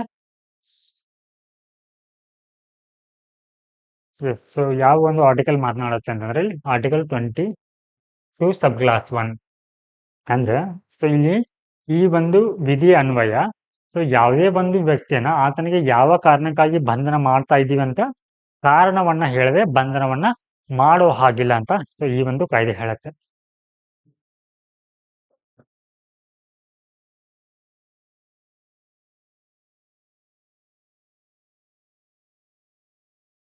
ನೆಕ್ಸ್ಟ್ ಇಯರ್ ಸೊ ಈ UAPA ಆಕ್ಟ್ 1967 ಬಗ್ಗೆ ನೋಡೋದಾದ್ರೆ ಇದೇನ್ ಮಾಡುತ್ತೆ ಅಂದ್ರೆ ಕಾನೂನು ಬಾಹಿರ ಚಟುವಟಿಕೆಗಳನ್ನ ಏನ್ ಮಾಡುತ್ತೆ, carried out by the individual. So ವೈಯಕ್ತಿಕ ಅಂದ್ರೆ ಯಾರಾದ್ರೂ ಈ ರೀತಿಯ ಒಂದು ಚಟುವಟಿಕೆಯಲ್ಲಿ ಒಬ್ಬನೇ ಭಾಗಿಯಾದ್ರೆ ಅಥವಾ ಸಂಘಟನೆಗಳು ಭಾಗಿಯಾಗಿದ್ರೆ ಸೊ ಅವುಗಳನ್ನ ಏನ್ ಮಾಡುತ್ತದೆ, ಎನ್ಕ್ವೈರಿಯನ್ನ ಅಥವಾ ತನಿಖೆಯನ್ನ ಮಾಡುತ್ತೆ. ನೆಕ್ಸ್ಟ್ ಇಲ್ಲಿ ಹರ್ಮ್ಸ್ 900 ಅಂತ ಬರುತ್ತೆ. ಏನಿದು ಹರ್ಮ್ಸ್ 900 ಅಂತಂದ್ರೆ ಸೊ ದಿಸ್ ಇಸ್ ಸರ್ವೇಲೆನ್ಸ್ ಆಗಿದೆ. ಓಕೆ, ಸೊ ಇದು ಒಂದು ವ್ಯವಸ್ಥೆ ಅಥವಾ ಮಿಸೈಲ್ ಆಗಿದೆ. ಸೊ ಇದನ್ನ ಎಲ್ಲಿಂದ ಇಂಪೋರ್ಟ್ ಮಾಡ್ಕೊಂಡಿದ್ದೀವಿ ಅಂತಂದ್ರೆ ಇಸ್ರೇಲ್ನಿಂದ ಸೊ ಇದನ್ನ ಇಂಪೋರ್ಟ್ ಮಾಡ್ಕೊಂಡಿದ್ದೀವಿ.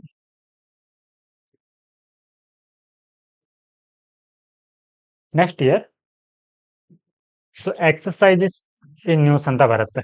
ಎಕ್ಸಸೈಸ್ ಅಂತಂದ್ರೆ ಸೊ ಇದಕ್ಕೆ ವ್ಯಾಯಾಮಗಳು ಅಂತ ಕರಿತೀವಿ. ಸೊ ಮಿಲಿಟರಿ ಆಗಿರ್ಬೋದು, ನೇವಿ, ಹಾಗೆ ಯಾವೆಲ್ಲ ದೇಶಗಳು ಈ ಒಂದು ಎಕ್ಸಸೈಸ್ಗಳಲ್ಲಿ ಭಾಗವಹಿಸುತ್ತೆ ಅಂತ ನೋಡ್ತೀವಿ. ಹಾಗೆ ಇಲ್ಲಿ ಸರ್ಕಸ್ ಅನ್ನುವಂಥ ಒಂದು ಎಕ್ಸಸೈಸ್ ಬರುತ್ತೆ. ಸೊ ಇದು ಭಾರತ ಮತ್ತು US ನಡುವೆ ನಡೆದಿರುವಂತಹ ಒಂದು ಜಂಟಿ ಎಕ್ಸಸೈಸ್ ಆಗಿದೆ. ಸೊ ಇದು ಯಾವುದರ ಕುರಿತಾಗಿತ್ತು? ಕೌಂಟರ್ ಟೆರರಿಸಮ್ ಅಂದ್ರೆ ಭಯೋತ್ಪಾದನೆ ವಿರುದ್ಧ. ಓಕೆ, ಸೊ ಈ ಒಂದು ಎಕ್ಸಸೈಸ್ ಅನ್ನ ಕೈಗೊಳ್ಳಲಾಗುತ್ತೆ. ಸೊ ಇದನ್ನ ಇತ್ತೀಚೆಗೆ ಕೋಲ್ಕತ್ತಾದಲ್ಲಿ ನಡೆಸಲಾಗಿತ್ತು. ಹಾಗೆ ಶಕ್ತಿ ಅನ್ನುವಂಥ ಒಂದು ಎಕ್ಸಸೈಸ್ ಬರುತ್ತೆ. ಸೊ ಇದು joint military exercises between India and France. So ಇದನ್ನ ಮೇಘಾಲಯದಲ್ಲಿ ನಡೆಸಲಾಯಿತು.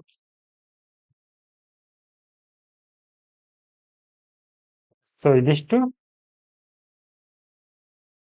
ಇಂಟರ್ನಲ್ ಒಂದು ಸೆಕ್ಯೂರಿಟಿಯಲ್ಲಿರುವಂಥ ಮೇ ತಿಂಗಳಿನ ಒಂದು ಟಾಪಿಕ್ಸ್ ಆಗಿದ್ದು.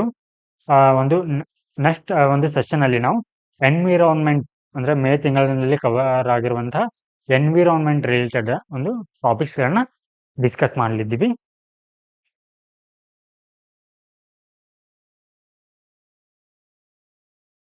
ಸೊ ಇದರ ಒಂದು ಒಂದು PDF ಅನ್ನ ಸೊ ವಿಜನ್ ಅನ್ನುವಂಥ ಒಂದು ಟೆಲಿಗ್ರಾಮ್ ಗ್ರೂಪ್ನಲ್ಲಿ ಅದನ್ನು ಅಪ್ಲೋಡ್ ಅನ್ನು ಮಾಡಿರ್ತೀವಿ. ಸೊ ನೀವು ಅದನ್ನು ರೆಫರ್ ಮಾಡಿಕೊಳ್ಬಹುದು. Thanks for watching.